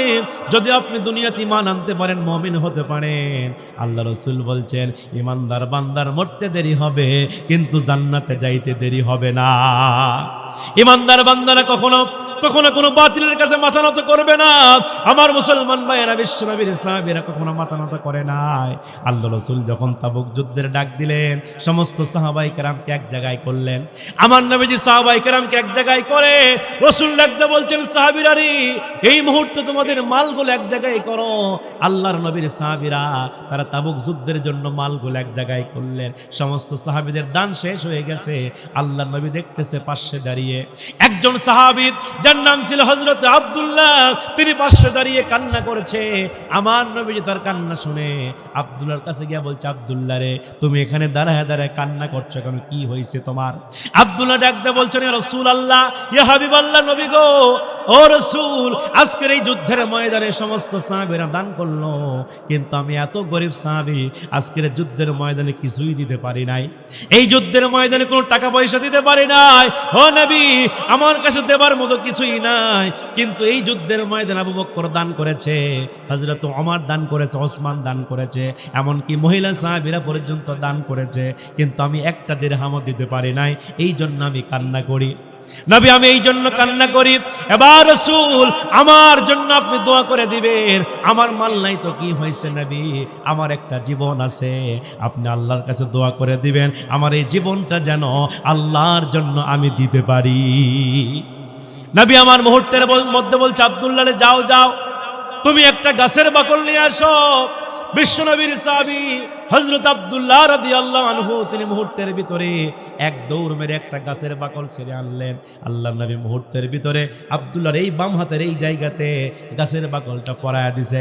নবী আমার তার গাছের বাকলটা তার হাতের মধ্যে পরায়া দিয়া দুইটা হাত তুলে আল্লাহর কাছে দোয়া করছে, আল্লাহ, আমি আব্দুল্লাহ রক্তকে কাফেরদের জন্য হারাম করে দিলাম, আপনিও তার রক্তকে হারাম করে দেন। এই উল্টা দোয়া যখন আমার নবীজি করতেছিল, আব্দুল্লাহ আবার কান্না শুরু করে দিল। আমার রাসূল ডাকতে বলছে, আব্দুল্লাহ রে, তুমি আবার কেন কান্না করো? আব্দুল্লাহ বলছে, রাসূলুল্লাহ, আমি চাইলাম যুদ্ধে শহীদ হতে, আমি চাইলাম আমার জীবনটা আল্লাহর জন্য দিতে, আর আপনি আমার রক্তকে হারাম করে দিলেন, আমার জন্য উল্টা দোয়া করলেন কেন? এই জন্য আমি কান্না করি। আমার রাসূল ডাকতে বলছে, আব্দুল্লাহ রে, তোমার কলিজার ভিতরে আল্লাহর ভয় থাকার কারণে, তোমার কলিজার ভিতরে ইত্তাকুল্লাহ আল্লাহর ভয় থাকার কারণে, তোমার কলিজার ভিতরে ঈমান থাকার কারণে, আব্দুল্লাহ, তুমি যদি বাড়িতে জ্বর হয়েও মারা যাও, আমার আল্লাহ তোমাকে শহীদের মর্যাদা দান করে দিবে। এইটা হলো তাদের ঈমান। এই জন্য আল্লাহ বলছে, অনুনাজ্জিলু মিনাল কোরআনি মা হুয়া শিফা। আল্লাহু আকবার বলেন। আল্লাহ বলছেন, এই কোরআনে আমি যা নাজিল করেছি মুমিনদের জন্য রহমত এবং মুমিনদের জন্য শিফা। আজকে আমরা সবাই মুমিন দাবি করি, কিন্তু নামাজ পড়ি না। কথা বলেন না কেন? আজকে আমরা বলি আমরা পাক্কা ইমানদার, কিন্তু নামাজ পড়ি না। আমার বগুড়াতে এমনও লোক আছে এক ওয়াক্ত নামাজ পড়ে না। ওই হুজুর, আমি নামাজ না পড়লে কি হবে, আমার ঈমান ঠিক আছে, বলে কিনা? আচ্ছা আপনারা বলেন তো, যার নামাজ নাই তার কি ঈমান আছে? নবীজি বলছেন, বাইনাল আবদি ওয়া বাইনাল কুফরি তারকুস সালাহ, কে বান্দার কে কাফের, এর মধ্যে পার্থক্য হলো নামাজ। ঠিক কিনা জোরে বলেন? এই জন্য মুসলমান ভাইরা আমার, নবীজি আমার নামাজের কথা বলেছেন বারবার, কিন্তু আজকে আমরা নামাজ পড়ি না। মসজিদ থেকে আজান হয়, হাইয়া আলাস সালাহ, বান্দারে নামাজের জন্য আসো। হাইয়া আলাল ফালাহ, বান্দারে কল্যাণের জন্য আসো। আস-সালাতু খায়রুম মিনান নাওম, ও বান্দা আর ঘুমায়ো না, ওই ঘুম থেকে নামাজ উত্তম, আসো বান্দা নামাজে আসো। এই যে মুয়াজ্জিন সাহেব 5 বার মসজিদ থেকে আজান দেয়, আমরা এমন কপাল পরা মুসলমান, আমরা আজান শুনি কিন্তু মসজিদে যাই না। কথা বলেন না কেন? অথচ বিশ্বনবী আমার মৃত্যুর সময় স্ত্রীর কথা বলে নাই, সন্তানের কথা বলে নাই, নাতির কথা বলে নাই। আমার নবীজির শেষ বাক্য ছিল হলো নামাজ। আস-সালাত আস-সালাত ওয়া মা মালাকাত আইমানুকুম, নামাজ নামাজ নামাজ, আমার উম্মতেরা নামাজ ছেড়ে দিও না। নবীজি আমার মৃত্যুর আগে অসুস্থ হয়ে গেলেন। কিতাবের মধ্যে আসছে আমার নবীজি 17 ওয়াক্ত নামাজ জামাতে পড়তে পারলেন না। নবী আমার গায়ে ভীষণ জ্বর, একবার হুশ একবার বেহুশ হয়ে যায়। বিশ্বনবীর সাহাবীরা মসজিদে নববীতে গেলেন, সমস্ত সাহাবীরা নামাজে গেলেন। মসজিদে গিয়ে দেখে আল্লাহ রাসূল নাই। সাহাবীরা মনে মনে চিন্তা করলেন, আল্লাহর নবী হয়তো আর কোনোদিন মসজিদে আসবে না। নবীজির ইমামতি থেকে আমরা মাহরুম হয়ে যাব, আমরা আজকে কার পিছনে নামাজ পড়বো? সাহাবীরা চিন্তিত হয়ে পড়লেন। মুহূর্তের মধ্যে সাহাবীরা মাশওয়ারা করলেন, সাহাবীরা পরামর্শ করলেন, পরামর্শ করে সিদ্ধান্ত নিলেন, আল্লাহর নবীর পরে সবচাইতে দামি সাহাবী আবু বকর সিদ্দিক। আল্লাহর নবীর পরে সবচেয়ে দামি সাহাবীর নাম আবু বকর সিদ্দিক। রাসূল করিম সাল্লাল্লাহু আলাইহি ওয়াসাল্লাম আবু বকরের ব্যাপারে মাঝে মাঝে বলতেন, সারা পৃথিবীর উম্মতের আমল যদি এক পাল্লায় দেওয়া হয়, আর আমার আবু বকরের আমল যদি আরেক পাল্লায় দেওয়া হয়, আমার দয়াল নবী বলতেন আবু বকরের আমলটা আল্লাহর কাছে বেশি ভারী হয়ে যাবে। সাহাবায়ে কেরামরা মুহূর্তের মধ্যে কি করলেন? আবু বকর সিদ্দিক রাদিয়াল্লাহু তাআলা আনহুকে এবার বিশ্বনবীর ওই ইমামতির জায়গায় নামাজে দাঁড় করিয়ে দিলেন। আবু বকর সিদ্দিক আল্লাহর রাসূল ইমামতির জায়গায় দাঁড়িয়ে গেল। সমস্ত সাহাবীরা কাতারবন্দি ভাবে জামাতে দাঁড়িয়ে গেছে। আল্লাহ রাসূলের সাহাবী আবু বকর সিদ্দিক আল্লাহু আকবার বলি জামাত শুরু করে দিলেন। সমস্ত সাহাবায়ে কেরাম নামাজ আরম্ভ করে দিয়েছে। আমার নবীজি ওই সময় হুজরাখানার মধ্যে ছিল। আয়েশাকে ডাক দেখো, আয়েশা রে তুমি একটু আমাকে আলগা করে ধরো, আমি একটু সাহাবীদের জামাতের দৃশ্যটা দেখতে চাই, আমি একটু সাহাবীদের নামাজের দৃশ্যটা দেখতে চাই। এই কথা যখন আমার নবীজি আম্মা জান আয়েশাকে বললেন, আম্মা জান আয়েশা মুহূর্তের মধ্যে আমার নবীকে আলগা করে ধরলেন। আমার নবীজি মুহূর্তের ভিতরে ওই হুজরাখানা থেকে সাহাবীদের জামাতের দৃশ্য দেখতেছে। সুবহানাল্লাহ বলেন। আমার নবীজি সাহাবীদের জামাতের দৃশ্য দেখতেছে, আর চোখের কোনা দিয়া আল্লাহর নবী টপ টপ করে পানি পড়তেছে।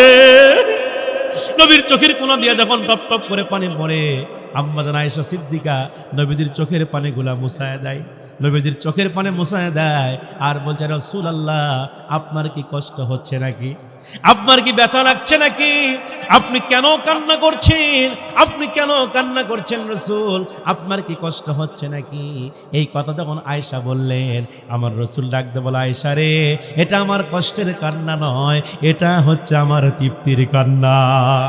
আয়েশা তুমি জানো না, এই যে আমার উম্মতেরা, আমার সাহাবীরা আমি রাসূলের অনুপস্থিতিতে এই যে জামাতে নামাজ আদায় করা শুরু করেছে, আয়েশা তুমি জানো না এই জামাতকে প্রতিষ্ঠা করতে গিয়া ওহদের প্রান্তরে আমি নবীজির দন্দান মোবারক শহীদ হয়ে গেছে। এই জামাতকে প্রতিষ্ঠা করতে গিয়া আয়েশা তুমি জানো না ওই তায়েববাসীরা আমি রাসূলকে এত মার মেরেছে, আমার পিঠের মধ্যে এত পরিমাণ পাথর মেরেছে। আয়েশা রে আমার পিঠের মধ্যে এত পরিমাণ পাথর লেগেছে, আমার পিঠ থেকে এত পরিমাণ রক্ত ঝরেছে। আয়েশা ওই রক্ত দিয়া আমি রাসূলের জুতা মোবারক জমাট বেঁধে গেছে। আয়েশা আজকে যে আমার উম্মতেরা সাহাবীরা এই যে নামাজ আদায় করছে, এটা আমার তৃপ্তির কান্না। আয়েশা আমি আশা রাখি কিয়ামত পর্যন্ত এইভাবেই যেন আমার উম্মতেরা জামাতে নামাজ আদায় করে। তাহলে সেই নামাজ যদি আমরা না পড়ি, আমরা কি মুমিন হতে পারবো? পারবো? আর মুমিন যদি আপনি না হন, জান্নাতে যাইতে পারবেন? তাহলে আজকের আলোচনার বিষয় হলো যারা মুমিন হবে, ঈমানদার হবে, এরা নামাজ আদায় করবে, ঠিক কিনা? কারণ মুমিন তো এমনি এমনি হওয়া যায় না। খালি মুখে যদি আপনি বলেন ঈমানদার, আমি মুমিন, আল্লাহ বলছে না, মুমিন হওয়া লাগবে আল্লাহর ভাষায়, নবীজির ভাষায়, কথা কোন ঠিক কিনা? মুমিন যারা হবে এরা নামাজ পড়বে, আর মুমিন যারা হবে না এরা নামাজ পড়বে। যে লোক দেখবে নামাজ পড়ে না, বুঝতে হবে তার মধ্যে ঈমান নাই। কারণ মুমিন হওয়ার পূর্ব শর্ত হচ্ছে সে নামাজ আদায় করবে। আযান হলে ঘরে বসে থাকতে পারবে না, আযান হওয়ার সঙ্গে সঙ্গে মুমিনরা, ঈমানদারেরা আল্লাহর ঘরে মসজিদে যাবে, কথা কোন ঠিক কিনা? এই জন্য ভাইয়েরা আমার মুমিন হওয়ার দরকার আছে না নাই? আমার যুবক ভাইয়েদেরকে পায়ে হাত দিয়ে বলো, যুবক ভাইয়েরা আজকে থেকে সিদ্ধান্ত না, হুজুর জীবনে যা করছি আজকে থেকে সিদ্ধান্ত নিলাম, আজকে থেকে 5 ওয়াক্ত নামাজ পড়বো। এরকম কি নিয়ত করা যাবে? মুরব্বী বাবা যে নামাজ পড়েন নাই, অন্যায় করেছেন, অবিচার করেছেন, খারাপ কাজ করেছেন, মিথ্যা বলেছেন, সুদ খাইছেন, জিনা করেছেন, অন্যায় বিচার করেছেন, স্টপ! আপনি থেমে যান। আজকে থেকে সিদ্ধান্ত নেন, হুজুর জীবনে যা করছি আজকে থেকে সিদ্ধান্ত নিলাম আমি আর অন্যায় করব না, নামাজ কাজা করব না। এরকম যদি নিয়ত করতে পারেন, আল্লাহকে আমি সাক্ষী রেখে বলতে পারি আজকের এই মাহফিলটা আল্লাহ কবুল করে নেবেন। কথা বলেন না কেন?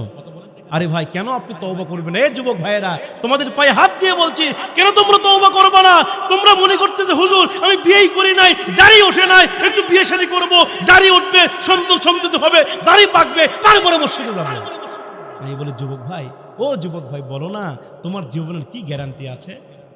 বলো না, বলো তোমার জীবনের কি গ্যারান্টি আছে? তুমি যে বৃদ্ধ হবা, তুমি যে দাড়ি গজাবে, তুমি যে আজ থেকে 60 বছর 70 বছর বেঁচে থাকবা, এর কোনো গ্যারান্টি আছে? আরে মৃত্যু তো এত নিকটে। আল্লাহ রাসূল বলছেন, আয়েশা বান্দার মৃত্যু এত নিকটে, ডান দিকে সালাম ফিরাবার পরে বাম দিকে সালাম ফিরাতে পারবে কিনা এর কোনো গ্যারান্টি নাই। আপনি কি বলতে পারবেন আজকের এই মাহফিল শেষ করে আমি বাড়িতে যাইতে পারবো? এর কোনো গ্যারান্টি আছে? সুতরাং মৃত্যু অবধারিত, কুল্লু নাফসিন যায়কাতুল মাউত, দ্য ম্যান ইজ মর্টাল, প্রত্যেক প্রাণী মৃত্যুর স্বাদ গ্রহণ করবে। আইনামা তাকুনু ইদরিকুমুল মাউত ওয়ালাউ কুনতুম ফি বুরুজিম মুশাইয়াদা। আল্লাহ বলে দুনিয়ার মানুষ রে, তোমরা যেখানেই থাকো না কেন, যে অবস্থায় থাকো না কেন, মৃত্যু থেকে রেহাই পাবে না, মৃত্যু থেকে রেহাই পাবে না। আমরা মরে যাব, আমরা কি করব বলে?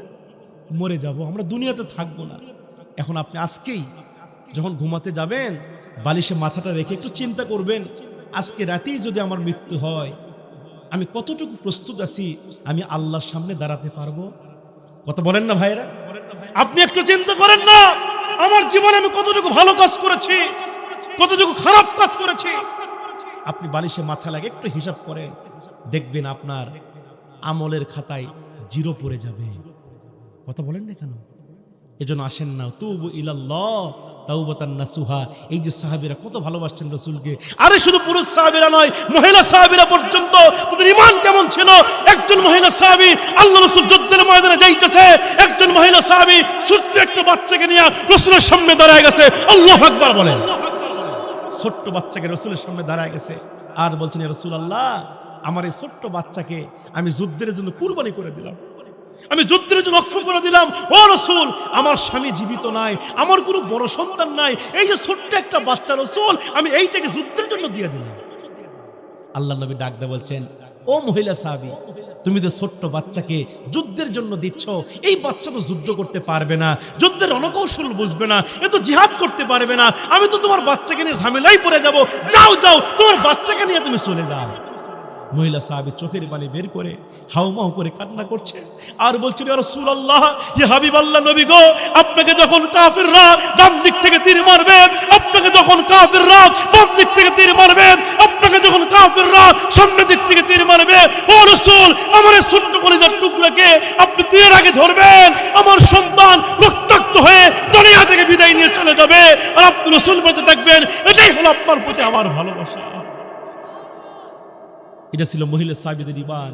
ও যুবক ভাইয়েরা, ও কিশোর ভাইয়েরা, যাদের বয়স 12 বছর, 14 বছর, 15 বছর, তোমাদের মতো কিশোর ছিল, ছোট বাচ্চারা ছিল, যারা ছিল ঈমানদার, নাম হচ্ছে মুআজ আর মাআজ। তোমরা কি ঘটনা পড়ো নাই? ইতিহাস পড়ো নাই? নবী যখন ইসলামের প্রথম যুদ্ধ, কোন যুদ্ধ? বদরের যুদ্ধ। যেই বদর যুদ্ধ হয়েছিল 17 রমজান, রাসূল করিম সাল্লাল্লাহু আলাইহি ওয়াসাল্লাম সাহাবায়ে কেরামকে বললেন, সাহাবীরা রোজা ভাঙো, আমাদের যুদ্ধের ময়দানে যেতে হবে। আল্লাহু আকবার।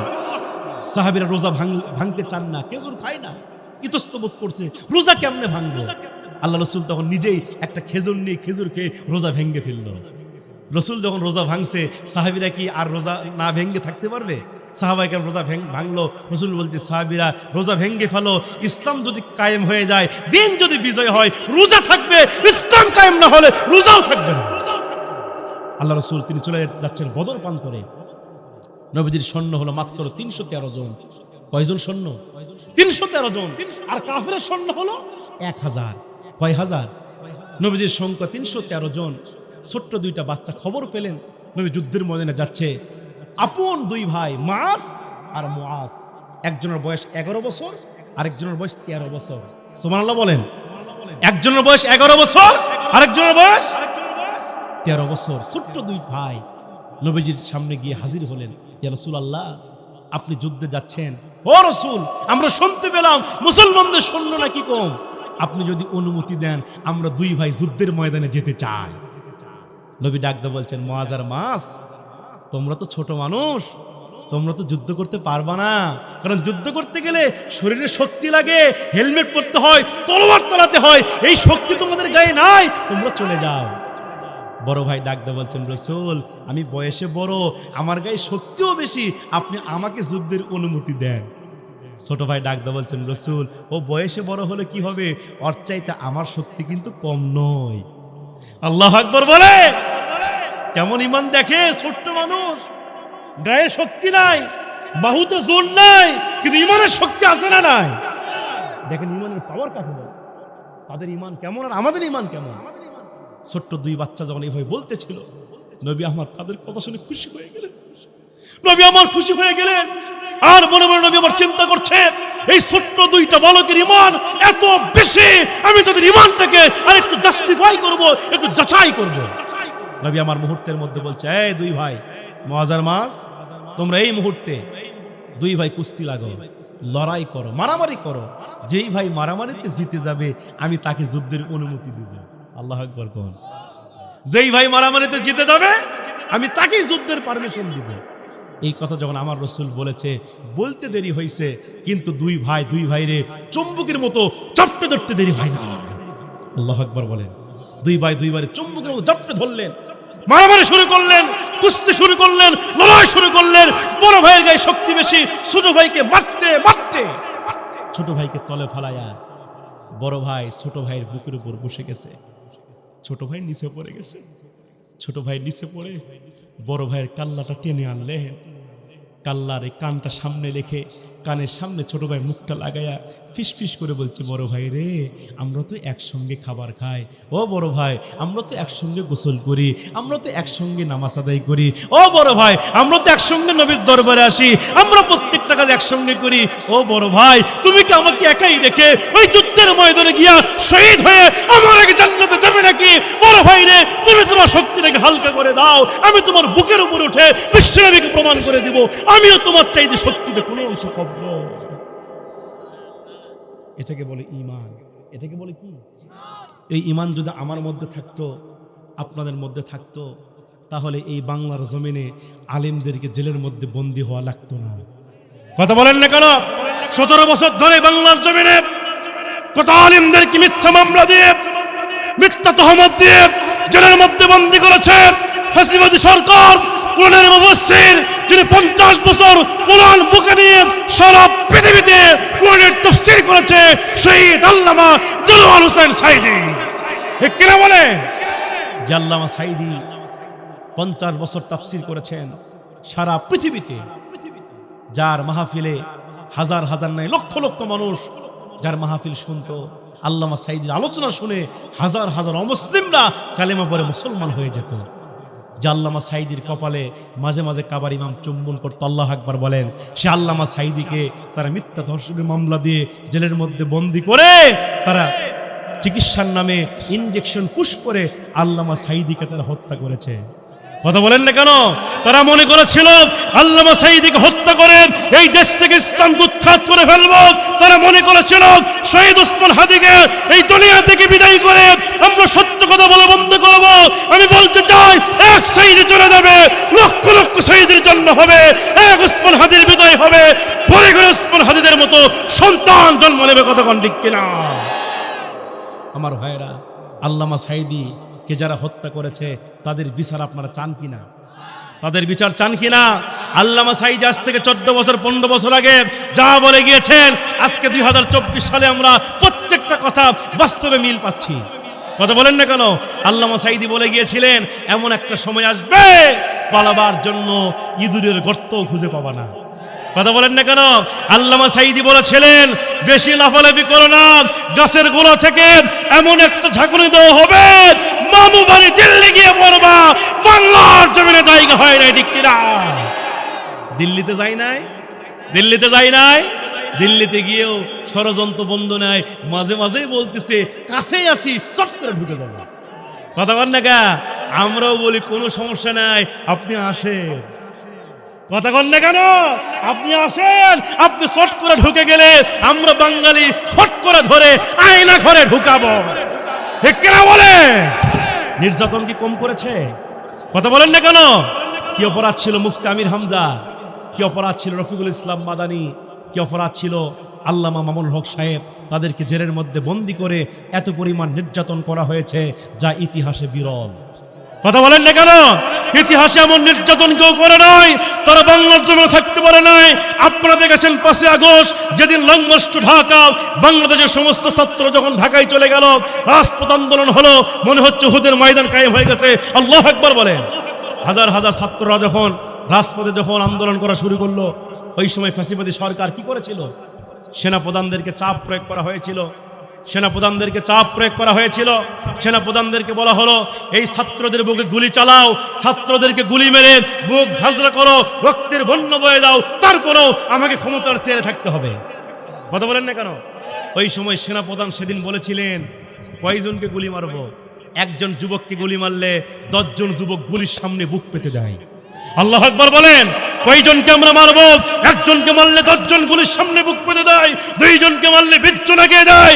সুতরাং আমরা গুলি মারতে মারতে গুলি শেষ হবে, বুলেট শেষ হবে, কিন্তু ছাত্র জনতার আন্দোলন থেমে যাবে না। সেদিন সেনাপ্রধান এই ফ্যাসিবাদী সরকারকে বলেছিলেন, আপনি পদত্যাগ করেন। কি করেন? কি করেন? আপনি পদত্যাগ করেন। সেদিন ফ্যাসিবাদী সরকার বলেছিল, আমাকে 2 দিন সময় দেন। কয়দিন সময় দেন? আমাকে 2 দিন সময় দেন, আমি একটু চিন্তা করে দেখি, আমি একটু ভেবে দেখি কি করা যায়। সেদিন সেনাপ্রধান বলেছিল, আপনাকে 2 দিন কেন, আপনাকে সময় দিলাম মাত্র 45 মিনিট। কয় মিনিট? জোরে কোন কয় মিনিট? আপনাকে সময় দিলাম মাত্র 45 মিনিট। ওই শাহবাগ থেকে গণভবনের ছাত্র জনতার আসতে মাত্র 45 মিনিট লাগবে। যদি আপনি এর ভিতরে দেশ ছাড়তে পারেন, আপনার জীবন বাঁচবে। যদি এর ভিতরে দেশ ছাড়তে না পারেন, আপনার হাড্ডি পর্যন্ত খুঁজে পাওয়া যাবে না। কথা কোন ঠিক কিনা? সেদিন রান্না করা ভাত কি খাইতে পারছিল? খাইতে পারছিল? আল্লাহ বলেন, ও মাকারু ওয়া মাকারাল্লাহ ওয়াল্লাহু খায়রুল। কার সিদ্ধান্ত? কার ফয়সালা? সুতরাং কেউ জুলুম করবেন না। জুলুম আর অত্যাচার চিরদিন টিকে থাকে না। যারাই জুলুম করবে তাদেরকে খতম করবেন কে? এই জমিনে জুলুম করেছিল ফেরাউন, যাকে আল্লাহ পাক লোহিত সাগরের পানি খাওয়ায়া ইঁদুরের মতো চুবাইয়া চুবাইয়া খতম করেছেন। কথা কোন ঠিক কিনা? যেই নমরুদ, যিনি ইব্রাহিম আলাইহিস সালামকে আগুনে পুড়িয়ে মারতে চেয়েছিল, যেই নমরুদ আল্লাহকে হত্যা করার জন্য তীর মেরেছিল আকাশে, এটা আপনারা শোনেন নাই এই ঘটনাটা? করবেন আল্লাহ থেকে আকাশে, আকাশে মারছে তীর। আল্লাহ ডাক ডাকে, জিবরাইল তীরটা ধরো। আল্লাহ একবার কর। জিবরাইল ডাক ডাকে, আল্লাহ তীর কেন ধরবো? আল্লাহ ডাক ডাকে, এ জিবরাইল, নমরুদের বড় ইচ্ছা, সে আমাকে মারতে চায়, হত্যা করতে চায়। তুমি তীরটা আটকায়া ওই তীরের আগায় মাছের রক্ত ভরায়া ওই রক্তমাখা তীর জমিনে ফেলে দাও। এবার জিবরাইল তাই করলেন, তীরটা আটকায়া তীরের আগায় মাছের রক্ত ভরায়া রক্তমাখা তীর জমিনে ফেলে দিছে। রক্তমাখা তীর যখন জমিনে পড়ছে, নমরুদ করছে আল্লাহ শেষ। কথা বল না কেন? আল্লাহ কি শেষ হইছে? সেই নমরুদকে আল্লাহ কি দিয়ে মারছে? কি দিয়ে মারছে? ল্যাংরা মশা, ল্যাংরা ল্যাংরা ল্যাংরা মশা, এক পাও ভাঙ্গায় হাত ভাঙ্গা, খালি কুটুস করে মারছে। নাকের মধ্যে মাথার এই মাঝখানে খালি কুটুস করে কামড় মারে। আল্লাহ একবার কোন। যখন কামড় মারে তখন নমরুদ আর থাকতে পারে না, মার বাড়ি জুতা মারে। মশাও খুব চালাক, যখন বাড়ি মারে চুপ করে থাকে, আবার যখন বাড়ি মারা বন্ধ হয় আবার কুটুস করে কামড় মারে। আল্লাহ একবার কর। এভাবে তখন মারতে মারতে, জুতা মারতে মারতে, লাঠি দিয়ে বাড়ি মারতে মারতে ওই খতম, ওই নমরুদকে খতম করেছেন কে? খতম করেছেন কে? আল্লাহ পাক নমরুদকে, ফেরাউনকে খতম করেছেন। ওই আল্লাহ বুঝি এখন নাই? আছে? ওই আল্লাহ আছে না নাই? ওই আল্লাহ এখনো আছে। সুতরাং জুলুম আর অত্যাচার করা যাবে না। আমরা সবাই মুমিন হব। কতক্ষণ ঠিক কিনা? যারা জুলুমকারী করবে, যারা জালিম হবে, আল্লাহ বলছে ওয়ালা ইয়াজিদু যালিমিনা ইল্লা খাসারা, তাদের জন্য এই দুনিয়াটা শুধু ক্ষতি আর কি ক্ষতি। এখন বললো হুজুর জালিম কে? প্রশ্ন আছে না নাই? এই জালিমদের জন্য যেহেতু কোরআনটা ক্ষতি, সেই জালিম কারা? এবার বলেন তো, জালিম কে? এই সংজ্ঞা আমার আল্লাহ দিয়েছেন কিনা? জালিম কে? এই তথ্য আল্লাহ কি দেন নাই কোরআনে? সূরা মায়েদা খুলে দেখবেন, আল্লাহ পাক বলছেন জালিমকে, ওয়া মাল্লাম ইয়াহকুম বিমা আনজালাল্লাহু ফাউলাইকা হুমুজ জালিমুন। আল্লাহ বলছে যারা কোরআন দিয়ে বিচার করে না, নবীজির সুন্নাহ দিয়ে বিচার করে না, এরা হলো জালেম। এরা কি? এরা কি? জালেম। সুতরাং আল্লাহ পাক জালিম হওয়া থেকে আল্লাহ আমাদের মুক্তি দিক। আল্লাহ সবাইকে মুমিন হওয়ার তৌফিক দিক। সকলে বলে আল্লাহুম্মা আমিন। আমার মুসলমান ভাইয়েরা, অনেক দূর থেকে সফর করে আপনাদের মাঝে এসে কোরআন সুন্নাহ থেকে মুমিন এবং জালিমদের পার্থক্য নিয়ে, মুমিন কারা, কিভাবে সাহাবায়ে কেরামরা মুমিন ছিলেন, তাদের চিত্রগুলা আমি আপনাদের মাঝে তুলে ধরেছি। আপনারা কি কষ্ট পেয়েছেন? আপনারা কষ্ট পেয়েছেন? আমার কলিজা ভরে গেছে। আপনারা লোক ছিলেন মাত্র 50 জন লোক, কিন্তু আওয়াজ হচ্ছে 5000 লোকের মতো। আল্লাহু আকবার কোন। সুতরাং এখান থেকে বোঝা যায় আগামীতে বাংলার জমিনে কোরআনকে বিজয় করার জন্য যদি 64 জেলা থেকে ডাক আসে, আমার তো মনে হয় সবার আগে কক্সবাজার পেকুয়ার মুসলমান জীবন দেওয়ার জন্য প্রস্তুত আছে। কথা কোন ঠিক কিনা? কারণ আমার মনে হচ্ছে এই কক্সবাজার পেকুয়ার মুসলমান ইসলামকে ভালোবাসে, ঠিক কিনা? কোরআনকে ভালোবাসে, প্রয়োজন কোরআনের জন্য, ইসলামের জন্য জীবন দিতেও রাজি আছে, কিন্তু বাতিল শক্তির কাছে মাথা নত করতে রাজি। এই জন্য আসুন আমার ভাইয়েরা, আমার কলিজা ভরে গেছে।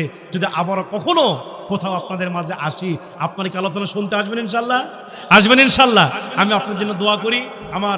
আমার সাথে আপনাদের আত্মীয়তার কোনো সম্পর্ক নাই, রক্তের কোনো সম্পর্ক নাই, আপনার সাথে আমার কোরআনের সম্পর্ক, ঠিক কিনা? আপনি মুসলমান, আমি মুসলমান। আল মুসলিম আখুল মুসলিম, একজন মুসলমান আরেকজন মুসলমানের ভাই। আমি আপনাদের দিনে ভাই হিসাবে যতটুকু কথা বলেছি এগুলোকে আমল করবেন ইনশাল্লাহ। আল্লাহ পাক যেন আমলের তৌফিক দান করুক।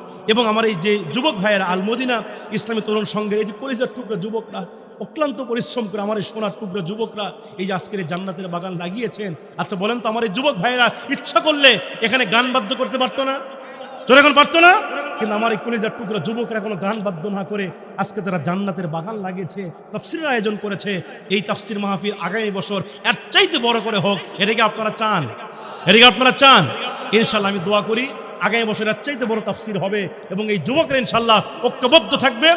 আপনারা বাধা না দিয়ে, হিংসা না করে সহযোগিতা করবেন। কথা বলেন না কেন? সহযোগিতা করবেন। আপনি মরে যাবেন, এটি জান্নাতের বাগান। আপনি কি মনে করতেছেন? একটা হাদিস মনে পড়ে গেল, বলবো 1 মিনিটে বলবো। মনে পড়ে গেল হাদিসটা কি, যে আপনারা মনে করতেছেন এই মাহফিলে মনে হয় এই কয়জন লোক বসে আছে, কিন্তু না, এই মাহফিলে আল্লাহর কোটি কোটি ফেরেশতা আছে। আল্লাহু আকবার জোরে বলেন। এই কোটি কোটি ফেরেশতা এই মাহফিলগুলোকে ভিডিও করছে, রেকর্ড করছে। এই মাহফিল যখন শেষ হয়ে যাবে, আখেরি মোনাজাত হয়ে যাবে, এই ফেরেশতা যাবে কার কাছে? আল্লাহর কাছে যাবে। আল্লাহ তখন ফেরেশতাকে জিজ্ঞাসা করবে, হে ফেরেশতা, তোমরা কোথায় গিয়েছিলা? আচ্ছা বলেন তো, ফেরেশতা কোথায় আসছে এটা আল্লাহ জানে কি না? তারপরও আল্লাহ বলে, ফেরেশতা তোমরা কোথায় গেছিলা? ফেরেশতারা তখন বলবে, আল্লাহ ওই বাংলাদেশের কক্সবাজার নামক একটা জেলার পেকুয়া থানার আল মদিনা ইসলামী তরুণ সংঘের উদ্যোগে তাফসির হচ্ছে, আল্লাহ ওই তাফসির মাহফিলে গিয়েছিলাম। আল্লাহ বলে, ফেরেশতা সেখানে কি হচ্ছে? ফেরেশতারা বলবে, আল্লাহ সেখানে আপনার কোরআনের কথা হচ্ছে, আর কি হচ্ছে? জান্নাতের কথা হচ্ছে, আর কি হচ্ছে?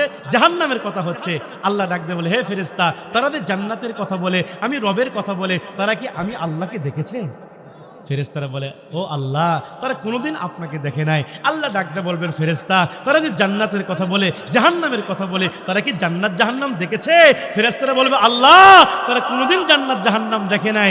আল্লাহ ডাকতে বলবে, হে ফেরেশতা, তোমরা তো নিষেধ করেছিলে মানুষকে বানাইতে। ও ফেরেশতা, তোমরা সাক্ষী থাকো, ওই মাহফিলে যতগুলো বান্দা বসে গেছে, যতগুলো মানুষ বসে গেছে, ও ফেরেশতা তোমরা সাক্ষী থাকো, যারা আমি আল্লাহকে না দেখে আমি আল্লাহর কথা বলছে, যারা জান্নাত না দেখে জান্নাতের কথা বলছে, যারা জাহান্নাম না দেখে জাহান্নামের কথা বলছে, ও ফেরেশতা তোমরা সাক্ষী থাকো, ওই মাহফিলে যতগুলো বান্দা বসে গেছে তাদের জীবনের সমস্ত গুনাহগুলোকে আমি আল্লাহ মাফ করে দিলাম। এই সেই মাহফিল, এটা গুনাহ মাফের মাহফিল। এই মজমা অত্যন্ত দামি একটা মজমা। এজন্য আসুন আমার ভাইরা, যেখানে তাফসির হোক আপনারা যাবেন তো ইনশাল্লাহ? এই মাহফিলগুলোকে যাওয়া দরকার আমার মুসলমান ভাইরা। আসুন, আমি সর্বশেষ আপনাদের কাছে দোয়া চাচ্ছি। আমার বাসা বগুড়া জেলা, নাম শুনেছেন আপনারা? বগুড়াতে গেছেন কখনো? অনেক দূরে। কক্সবাজার এক মাথায় আর বগুড়া আরেক মাথায়, এটা দক্ষিণবঙ্গের শেষ, ওটা কি উত্তরবঙ্গ, তাই না? উত্তরবঙ্গ বগুড়া। আমি হিসাব করে দেখলাম 600 কিলোমিটার। কত কিলোমিটার ভাই? 600 কিলোমিটার পথ পাড়ি দিয়ে আসছি, আবার 600 কিলোমিটার পথ পাড়ি দিয়ে যাব, মোট 1200 কিলোমিটার পথ পাড়ি দিয়ে আপনাদের মাঝে আসছে। আপনারা খুশি না বেজার? খুশি না বেজার? হামরা বগুড়ার ছোল, পুঁটির মাছ ধরবে যা, ধরে আনি বল। কথা কি বোঝা যায়? কথা কি বোঝা যায়? প্রত্যেক জেলারই আঞ্চলিক ভাষার মধ্যে মজা আছে না নাই? তবে আমি বলবো, এই বাংলা ভাষার জন্ম হয়েছে এই রাজশাহীতে। কোথায়? রাজশাহী চাপায়। এরা বিশুদ্ধ ভাষায় কথা বলে। রাজশাহীতে আল্লামা সাইদিও বলেছিলেন একটা তাফসিরে, আমি শুনেছি, আল্লামা সাইদিও বলেছিলেন যে বাংলা ভাষার জন্ম হয়েছে রাজশাহীতে, আর এইটা আস্তে আস্তে আহত হয়েছে চট্টগ্রাম, আহত হয়েছে কোথায়, আর নিহত হয়েছে কক্সবাজার। আল্লাহ আকবার কর। আপনাদের কথা আমি কিছুই বুঝি না, শুধু একটা কথা বুঝলাম, এই যে আমার দোস্ত এই যে মামুনুর রশিদ ভাই, চিনেন না আপনারা? তিনি যিনি দ্বিতীয় মুফাসসির ছিলেন, উনি একটা কথা ওনার কাছ থেকে শিখেছি যে ওনারা কেন শুনবে একদমে। আল্লাহ আকবার কর। ও ভাষা নাকি এখানে ভাষা আছে না? আলহামদুলিল্লাহ, আপনাদের ভাষার মধ্যে আল্লাহ পাক আরো বারাকা দান করুক, আমিন বলেন। এটা আমাদের মায়ের ভাষা। কিসের ভাষা? মায়ের ভাষা। আঞ্চলিক ভাষাকে সম্মান করবেন, কোনো মায়ের ভাষাকে আঞ্চলিক ভাষাকে গালি দিবেন না। তো এটা আপনার মায়ের ভাষা, কথা কোন ঠিক কিনা? প্রত্যেক আঞ্চলিক ভাষার মধ্যে মজা আছে। যখন আপনি রাজশাহীতে যাবেন, চাপাই যাবেন, আসসালামু আলাইকুম হুজুর, ভালো আছে? শুভেচ্ছা হুজুর, একটা চাপসির করবো হুজুর, আপনাকে নিয়ে আসবো। এই মামুর বেটা, তুই আমাকে পেছতে পারছিস না যে? আল্লাহ একবার কম। আবার যখন ওখান থেকে আপনি ইয়াদ যাবেন, এই যে সিরাজগঞ্জে যাবেন, সিরাজগঞ্জ পাবনায় যাবেন, গেদা সাওয়াল কোনে চাও, লেতা হইবার চাও, তাই না? কথা বলেন না কেন? এই যে আঞ্চলিকতা, বিভিন্ন জেলার ভাষার মধ্যে মজা আছে না নাই? এই ভাষা শিক্ষা দিয়েছেন কে? আর রহমান আল্লামাল কুরআন খলাকাল ইনসান আল্লামাহুল বায়ান। এই বায়ান আল্লাহ শিক্ষা দিয়েছেন। আসুন, আল্লাহ পাক সকলকে কবুল আর মঞ্জুর করুন। সকলে বলি আল্লাহুম্মা আমিন। ওয়া আখিরে দাওয়ানা আনিল হামদুলিল্লাহি রাব্বিল আলামিন।